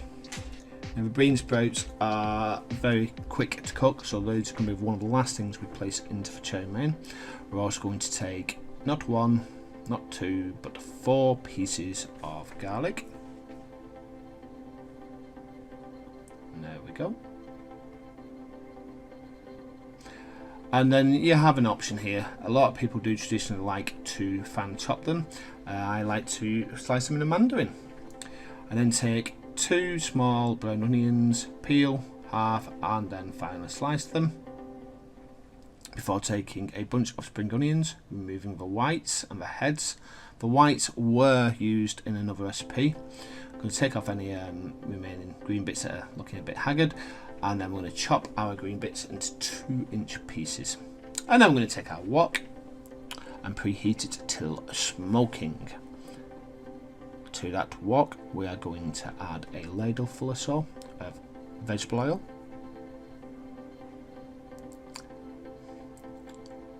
Make sure that it's coating the whole of the pan. This will help to further season the wok for future. We're going to add our onions first, remembering to continuously stir these so they don't stick. When they've softened, we're going to add our char siu, and we're going to cook that through till it's just warming up. Everything from here is pretty quick. We then throw in our noodles, ensuring to toss it through so everything is nice and mixed. To that, we're going to add some soy sauce, and I think I missed it on my video, a bit of sesame oil, before adding our bean sprouts and our spring onion greens at the very last minute. We're literally just going to warm them through to allow a bit of crunch to still exist from the bean sprouts. And there we go. There's our delicious char siu chow mein. Hello, welcome to another full-length instructional recipe for the Faceless Chef UK. Today's recipe is a rich, creamy Moorish Camembert parcel with an orange and cranberry sauce, a stick-to-your-ribs crowd pleaser, one that is definitely for the cheese lovers. Enjoy the recipe and ensure you carefully watch to the end of the video to see all ingredients and hear all instructions. We start by making the cranberry and orange sauce. This can be made well ahead of time and stored in an airtight container or mason jar, which will last upwards of 2 weeks. We place around 500 grams of cranberries in a pan. I used frozen on this occasion, alongside the juice and zest of 2 whole oranges. Adding to this 3 tablespoons of caster sugar. Now the important part, once this is cut, is to decide whether you would like it a little sweeter. If so, add caster sugar another tablespoon at a time. I quite like the bitterness of cranberry sauce and therefore do not want it over sweet. We simmer this in a pan for around 10 minutes or until the cranberries start to burst. We can then let this cool before placing it in the mason jar and placing it in the refrigerator. To make the parcels, we take a whole camembert wheel weighing around 250 grams and carefully slice the top rind, ensuring we do not take too much of the cheese with it. After doing this, we'll whisk 3 eggs in a bowl, before taking half a 500 gram block of puff pastry. On this occasion I do suggest pre-made, it's just as good as making your own. And we roll this out on a floured surface. It needs to be around the thickness of a 1 pound piece, enough to encase the camembert. Gently placing the wheel just short off centre, we then top our cheese with some of the cranberry sauce before adding some fresh thyme. Additionally, you may wish to add a drizzle of honey, or for a little kick to cut through the richness of a dish, some diced chilli. We then fold the pastry over the cheese, fully encasing the cheese and the sauce. We crimp our edges together to ensure it is fully sealed. We then brush this with egg wash mixture, put a couple of slices on the surface of a pastry to allow heat to escape during the cooking process, and sprinkle a little more additional thyme. We then place this in a preheated 200°C oven for around 20 minutes until the pastry has risen and is a nice golden brown. This is an absolutely delicious recipe, but with a warning.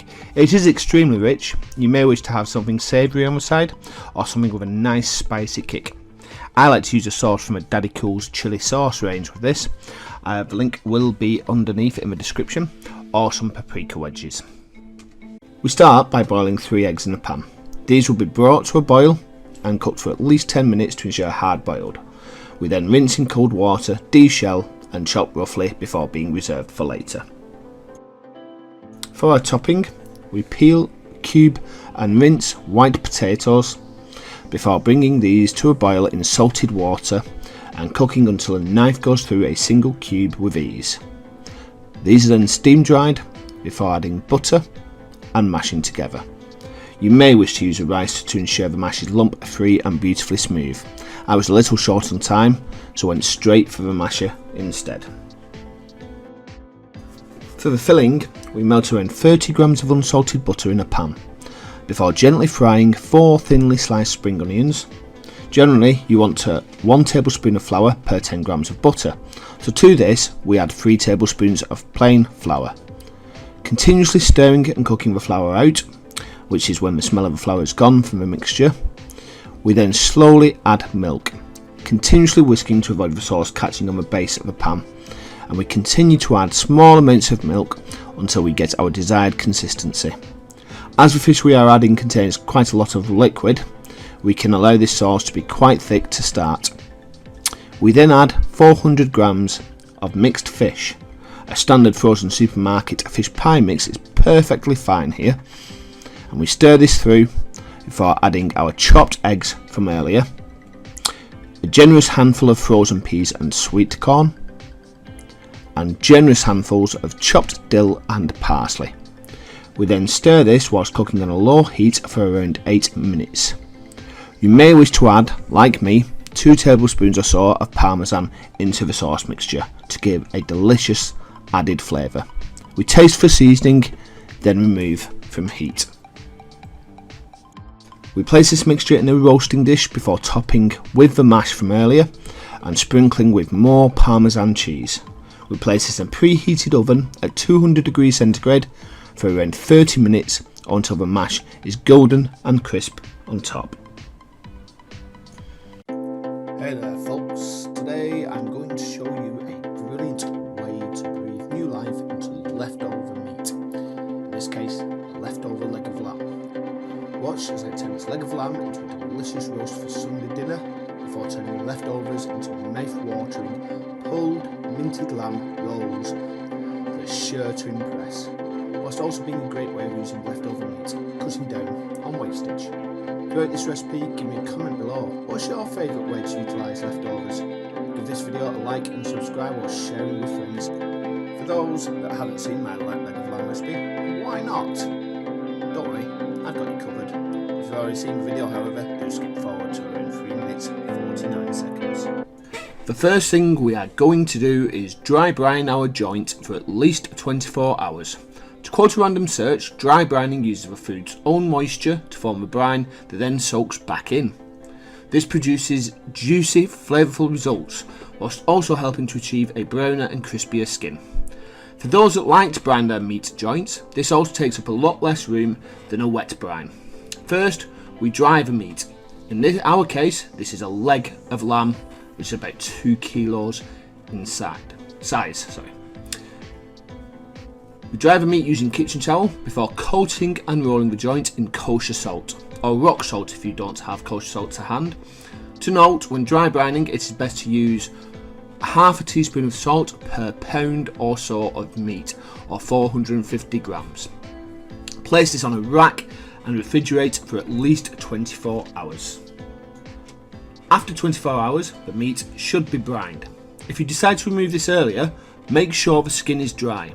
If it's still wet, this indicates the meat is yet to soak back in the juices that the salt has pulled out, and therefore will not be ready to roast. The skin should feel tight and dry to the touch. Wipe the leg of lamb down to remove excess salt and ensure to rinse the pan ready for roasting. For the herbs, we take 1 bulb of garlic and remove the skins from each clove, and little snippets of rosemary, stem included. We take a knife and make holes evenly around the lamb joint, spacing them across the whole joint where possible. Inserting the cloves can be cumbersome, so to aid this, when inserting the knife, give it a little twist to create a hole large enough to push each clove easily into. When ready, insert 1 clove plus 1 small sprig of rosemary into each of the crevices. Whilst doing this, preheat your oven to 190 degrees centigrade. Place the lamb in the oven and roast for anywhere between 15 minutes per pound and 30 minutes per pound. 1 pound is approximately 450 grams. I prefer the meat medium rare, which is around 20 minutes per pound. Now, as this meat will be rested for at least 10 minutes before carving, it's important to remove the roast from the oven around 5 degrees less than the required temperature. In my case, this was at 55 degrees centigrade to bring it up to an internal temperature of around 60 degrees. To check the temperature, insert a thermometer into the thickest part of the meat, but not the part of the bone, before resting.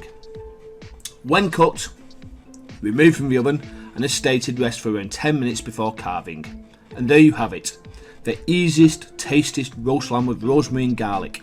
Perfect for any Sunday roast dinner, even more so for Easter Sunday. Any leftovers? Feel free to use the day after.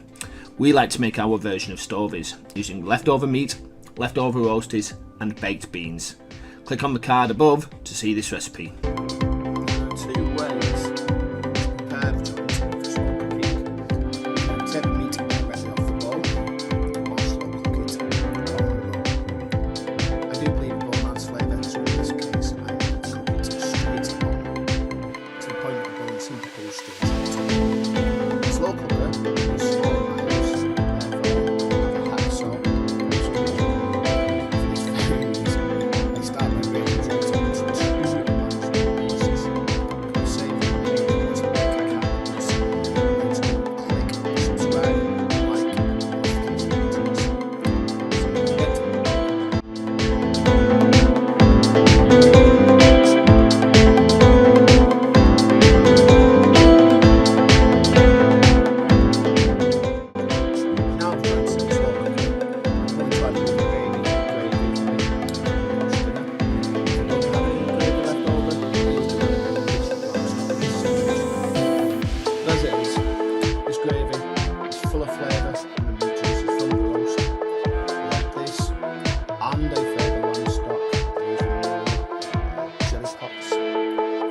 Good 150 mils or so of meat sauce with hot water to fully cover it.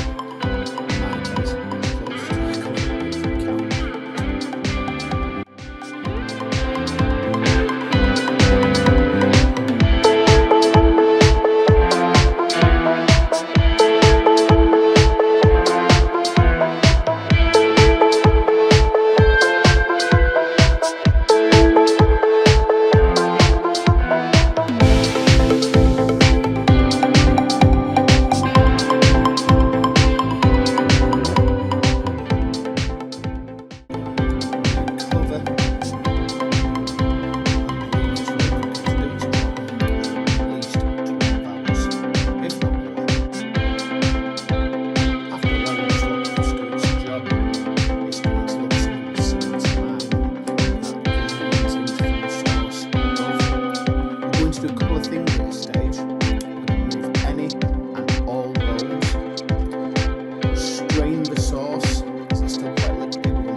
effectively leave that for whenever we need it.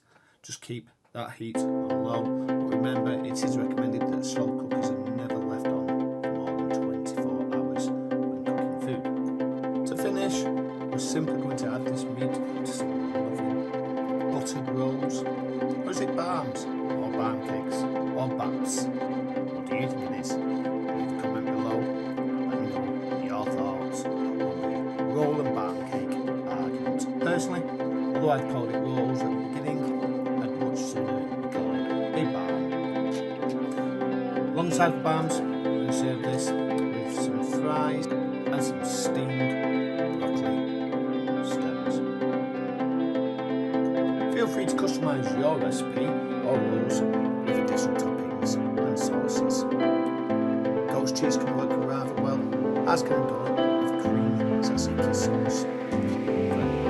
Any extra flavour. We start with around 600 grams of chicken breast, which is placed in a pan. You may wish to add thighs for more flavour. We coat this in chicken stock before covering and then simmering on medium heat for around 45 minutes or until the chicken pulls away with ease, with the use of a fork as demonstrated here. The chicken can then be cooled and refrigerated until needed much later on. And now on to the sides. To make the chunky salsa, we take 4 tomatoes, quarter before removing seeds, then chopping into small chunks before placing the chunks into a container to start our salsa mix. We then take half a red onion, of which the other half goes to our guacamole. We make slices horizontally, 2 should be enough, followed by slices every ½ centimetre or so vertically to allow us to then cut along the length to achieve a finely diced onion. We then add this to the pot before taking 3 cloves of garlic, finally chopping these into small chunks, adding this to the mixture.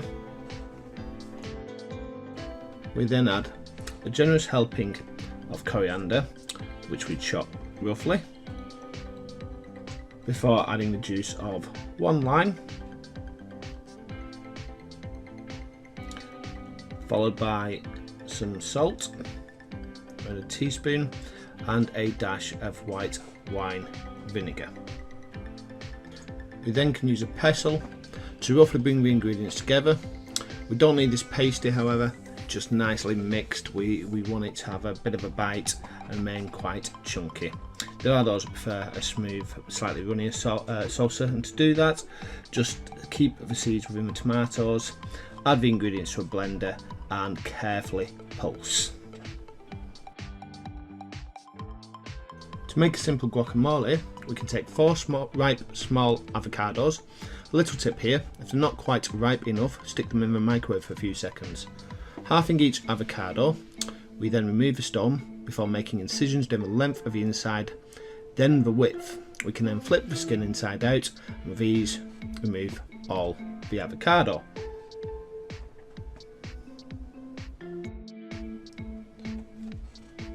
To our chopped avocado, we're going to add the juice of a full lime,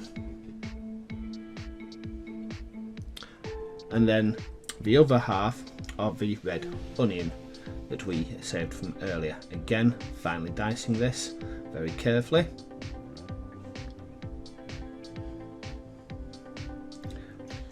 We're then going to take 2 cloves of garlic and again finely dice these before adding them to the mixture.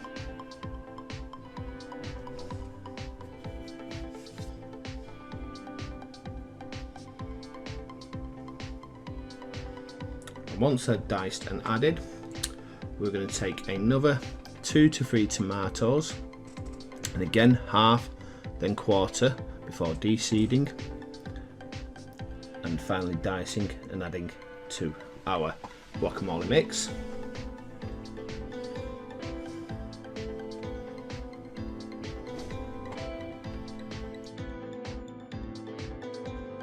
before chopping another bunch of coriander quite coarsely,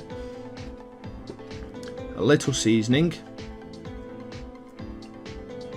and then again with a pestle and mortar we're going to bring these ingredients together. This is all personal choice at this stage. If you want it chunky, don't mash it too much. If you like it smooth like Mrs. Faceless, give it a good old mashing. Again, another option. Some people do like a little bit of a kick to their guacamole, so feel free to mash in some red chilli at this stage as well.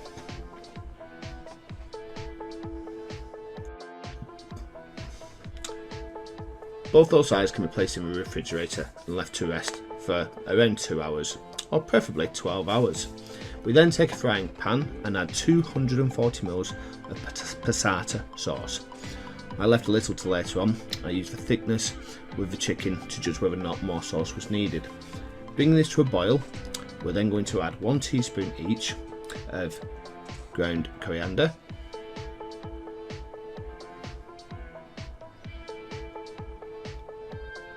ground paprika,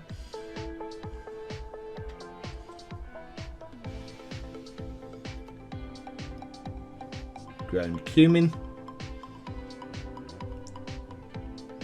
and at this point, again optional for strength, I added 1 teaspoon of red chili powder. You might want to go for a full tablespoon if you like that real big kick of heat. Once all those ingredients are melded together, we throw in our shredded chicken from earlier, and we mix this thoroughly with the sauce, making sure to heat it fully through. Now the other way you could do this is, rather than letting the chicken cool, you could do this step first and then chill the whole mixture later when you need the chimichangas. I'd already cooled this chicken, so I didn't really want to cool it again to reheat. So I then went straight on to the assembly of our chimichangas. So whilst preheating a deep fat fryer to 150 degrees C, or if you want a healthy version, 200 degrees C in the oven, we're going to take 1 large tortilla wrap. We then place a small layer of refried beans. This isn't homemade, this is simply taken from a can. I use the old El Paso range. We then take a generous portion of our chicken mix, before topping with a generous portion of grated cheese, or enough cheese for your own tastes.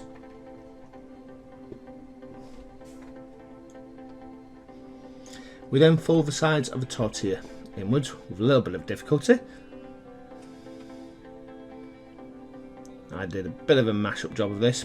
So you fold your sides and then you roll from the bottom to the top of the tortilla to make a nice little parcel.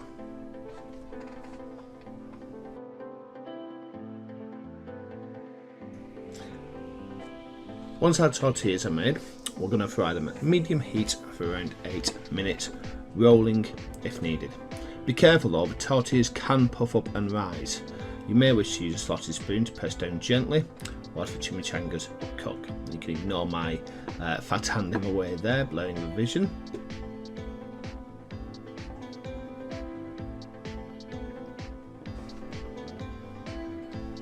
Finally, we can serve our chimichangas alongside some fresh lime, salad leaves, tomatoes, a generous serving of sour cream, garnished with some chopped coriander, and then not forgetting our beautiful chunky salsa and our smooth guacamole.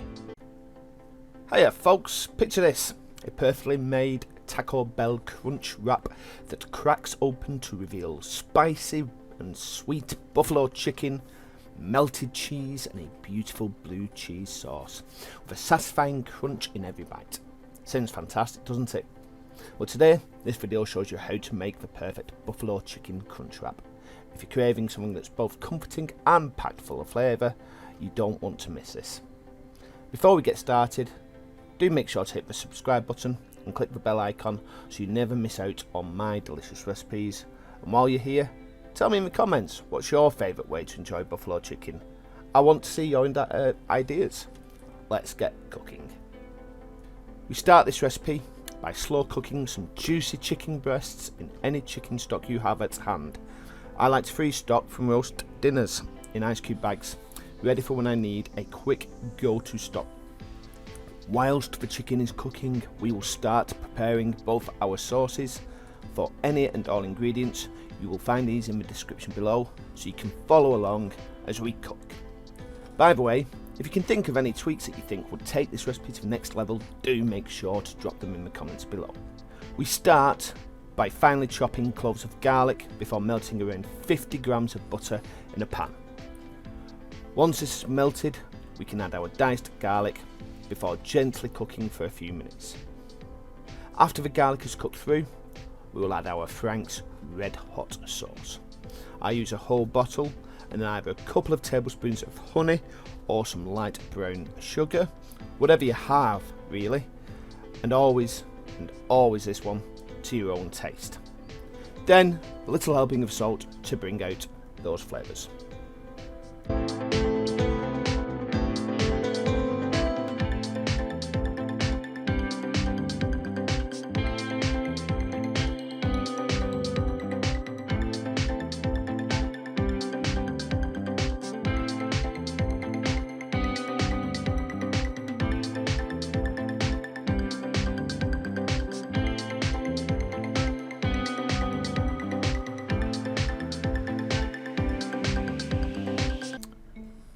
What is buffalo chicken without blue cheese sauce? Whilst the buffalo sauce is heating through, we can make our simple blue cheese sauce. In a blender, we will add sour cream and mayonnaise, around the ratio of 2:1 sour cream to mayonnaise. Pepper, Stilton cheese, I use around 150 grams, a couple of cloves of garlic, and a splash of milk to help loosen the mixture, and if you wish, a splash of lemon juice. This is optional, and ignore my blending skills because this needed quite a bit of a shake to ensure the cheese blended through and didn't just stick to the edges of the blender. The resulting mixture we can then place in a bowl and refrigerate until needed.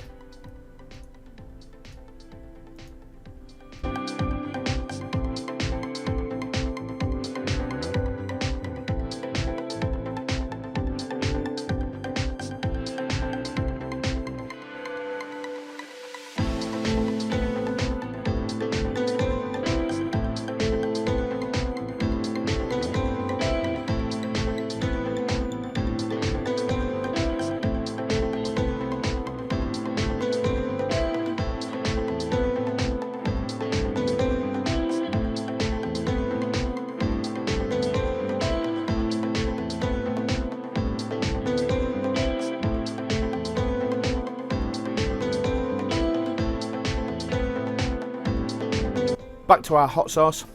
We'll now add this to a blender again and blitz this through. This helps the sauce mix to stay homogenised and not separate when cooling. At this point, or maybe a few minutes later, the chicken should now be ready to shred.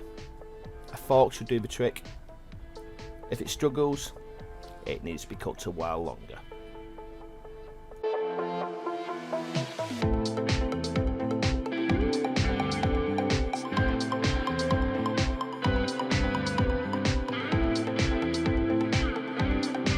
First up, grab your cooked shredded chicken and place it in a mixing bowl. Don't ask me why, mine just ended up being a normal dish.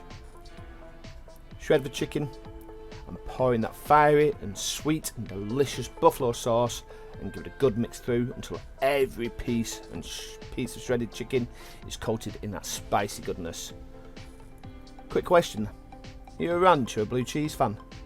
Let me know in the comments below, which one do you think will pair best with this recipe?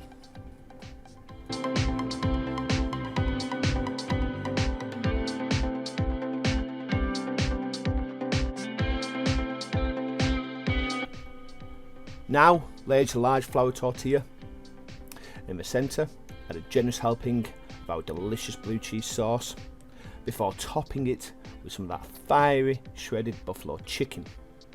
Top this with some delicious tortilla chips. This is where the crunch in the crunch wrap comes from. You may wish to add some more grated cheddar if you wish, then some chopped lettuce and tomatoes. We top this with a smaller disc of a tortilla wrap. Now you can either buy smaller wraps or you can cut a larger one using a larger tortilla wrap. We can cut around that with a bowl, making it slightly smaller, and we're going to top this with further blue cheese. If you're a fan of extra heat, let me know. Would you throw in some jalapenos at this some point, or maybe some chili? I'm curious to see how you'd make yours. My choice was to add a drizzle of Daddy Cool's Bargen hot pepper sauce at the end.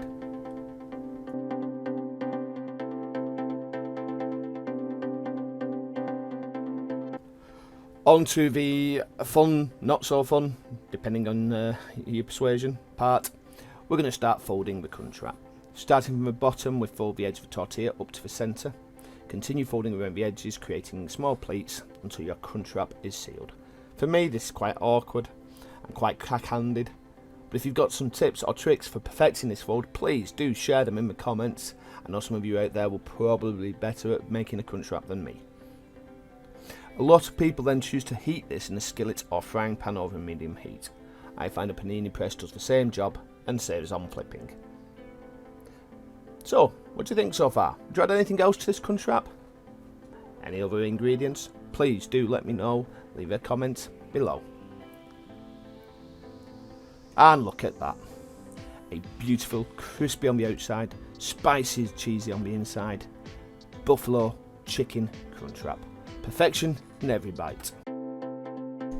Good day to you all. Today I am hopefully bringing a slice of comfort food to your home using fresh kidneys, a joint of beef. I will show you how to make the British classic steak and kidney pie with a flaky puff pastry lid and a buttery short crust base. And of course, no pie is a meal without some delicious triple cooked chips. This meal perfect for those cold nights in, or simply if you want to impress family and friends. Before I move on, your engagement means the world to me. Please, if you enjoy home cooked food, don't forget to hit that like button and subscribe or follow for more delicious recipes. Now let's get started. We start by trimming and halving the kidneys that have been soaked in milk the night before. This helps to mitigate that strong gamey taste we envisage before eating kidneys.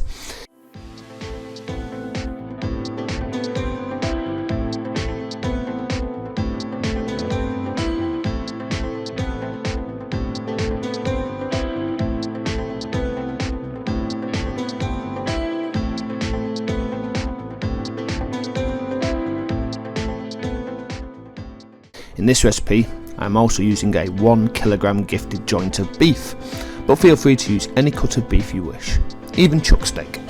Both meats are coated in a mix of plain flour, salt and pepper. This helps not only thicken the gravy in the mixture, but also to seal the flavours when we brown them both off. Heat some oil, or if you don't mind the extra calories like me, some butter in a pan, and start by searing the beef chunks until they are beautifully browned. Add the kidneys next, repeating the process, but be careful not to overcook the kidneys, as they are stewing, the rarer they are coming out of the pan, the better. As a warning, if using a large amount of meat, please do fry these off in batches. Once this is done, melt some butter in a pan before gently softening 2 sliced onions, and once softened, return the beef and the kidneys to the pan. Give it a good mix through, then add beef stock of your choice to cover the meat before adding a lid over the pot. Now you may wish to simmer this slowly for 3 hours until the beef is tender, or if you enjoy the prepping process the night before, like me, use a slow cooker until it's needed.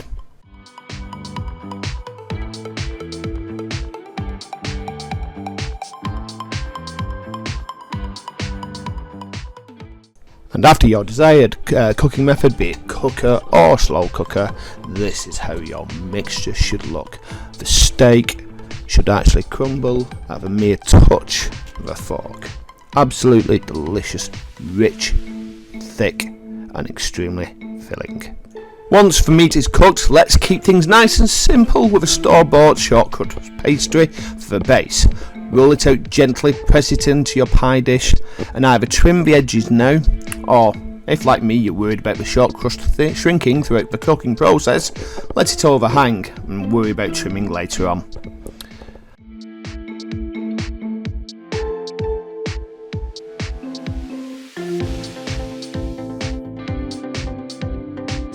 I prefer to blind bake my base first. This avoids any undercooking and a soggy crust line. With baking paper, fill it with beads, or rice if you've no baking beads to hand, and bake this in a preheated 200 degrees centigrade oven for 30 to 40 minutes or until the base is crisp and the edges golden. Now we can fill it up with that gorgeous steak and kidney mix. Just look at it! Rich, hearty and smells absolutely divine. It really is a true British classic.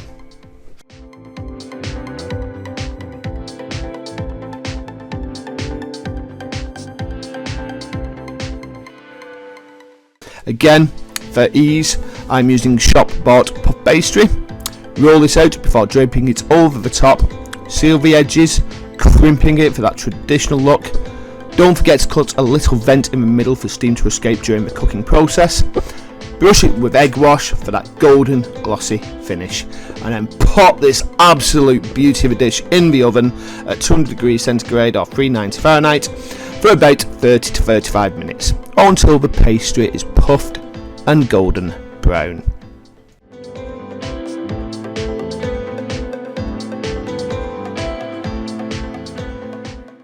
Now personally, for the chips, I actually do two cooks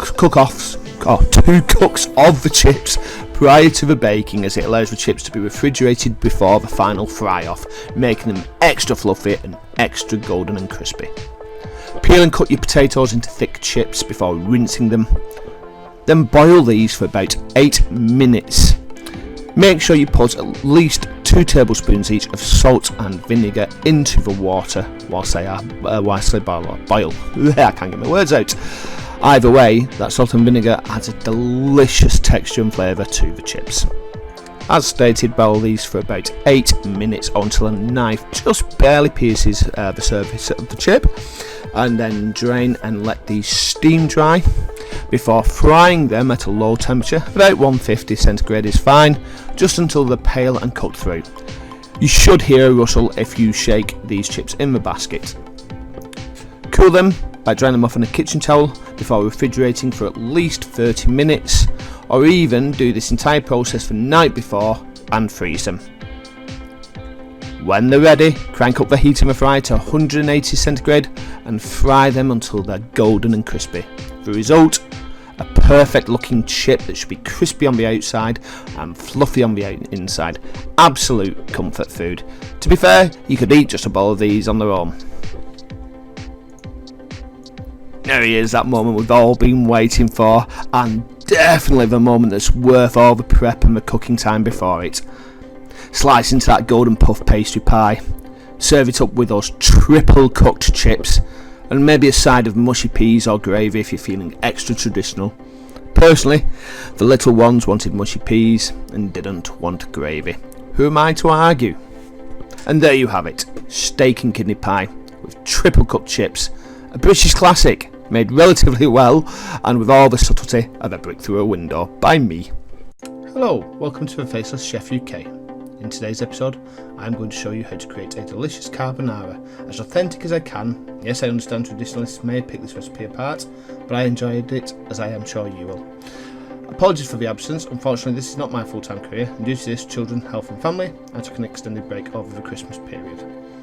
First, we start by placing 100 grams of spaghetti in salted or boiling water and cook until al dente, soft but firm enough to the bite. Note, once it's cooked, we do not get rid of this pasta water. This delicious salty starchy mix is key to this recipe, and to be fair, any other pasta recipe in the future for that matter. We really enjoy pasta dishes in this family, and often the best pasta dishes are those with few ingredients. Quick and simple sometimes is the best.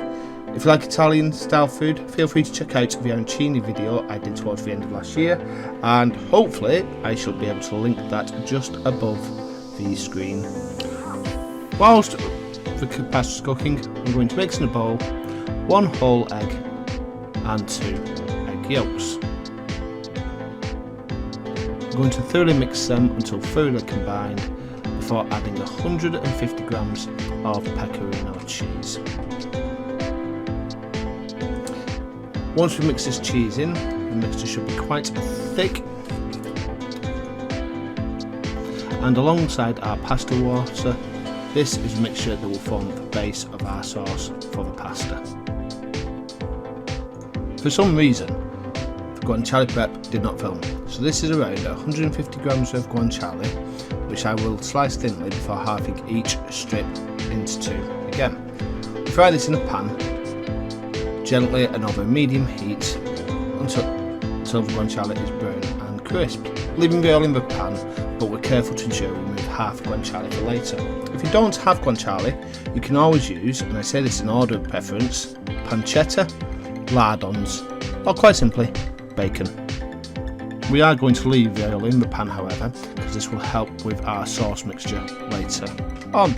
So once the guanciale is cooked, we're going to add our cooked pasta, ensuring to include some of that delicious starchy water, and we're going to continually stir this. You will notice when the food begins to emulsify as it takes on a slightly thicker consistency and will begin to stick to the pasta itself. At this point, we are going to remove it from the heat completely.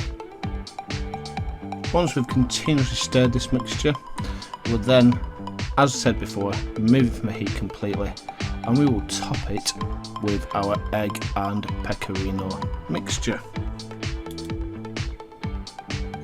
Not before seasoning very well with black pepper.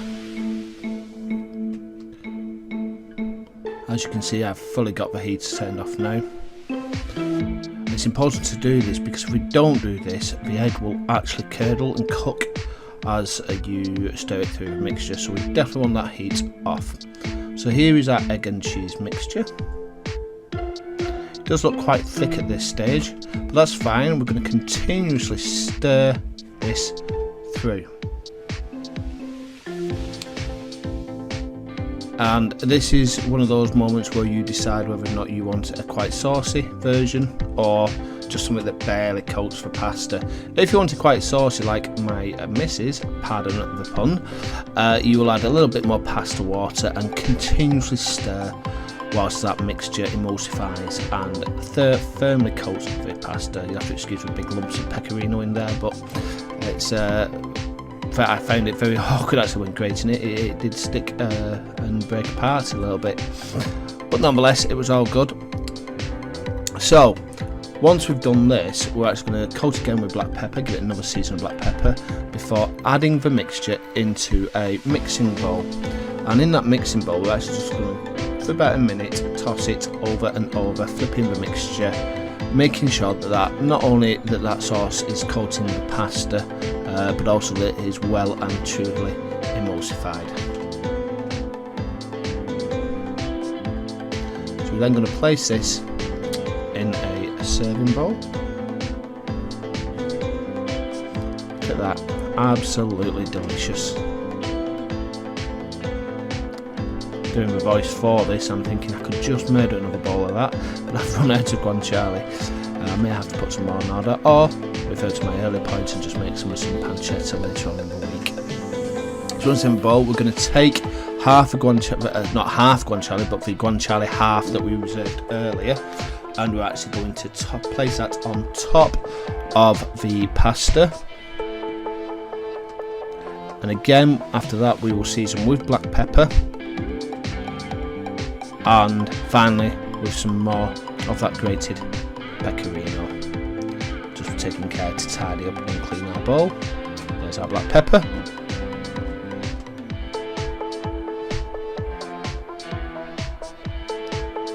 And here comes the remainder of guanciale.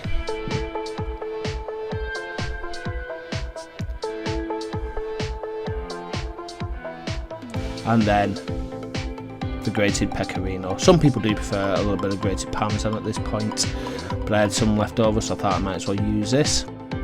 Thank you very much for watching yet again. It's good to be back. If on Facebook, please feel free to comment, share, save, or follow the page. Remember, my videos do appear first on YouTube, so make sure to subscribe over there and hit that subscribe and notification button.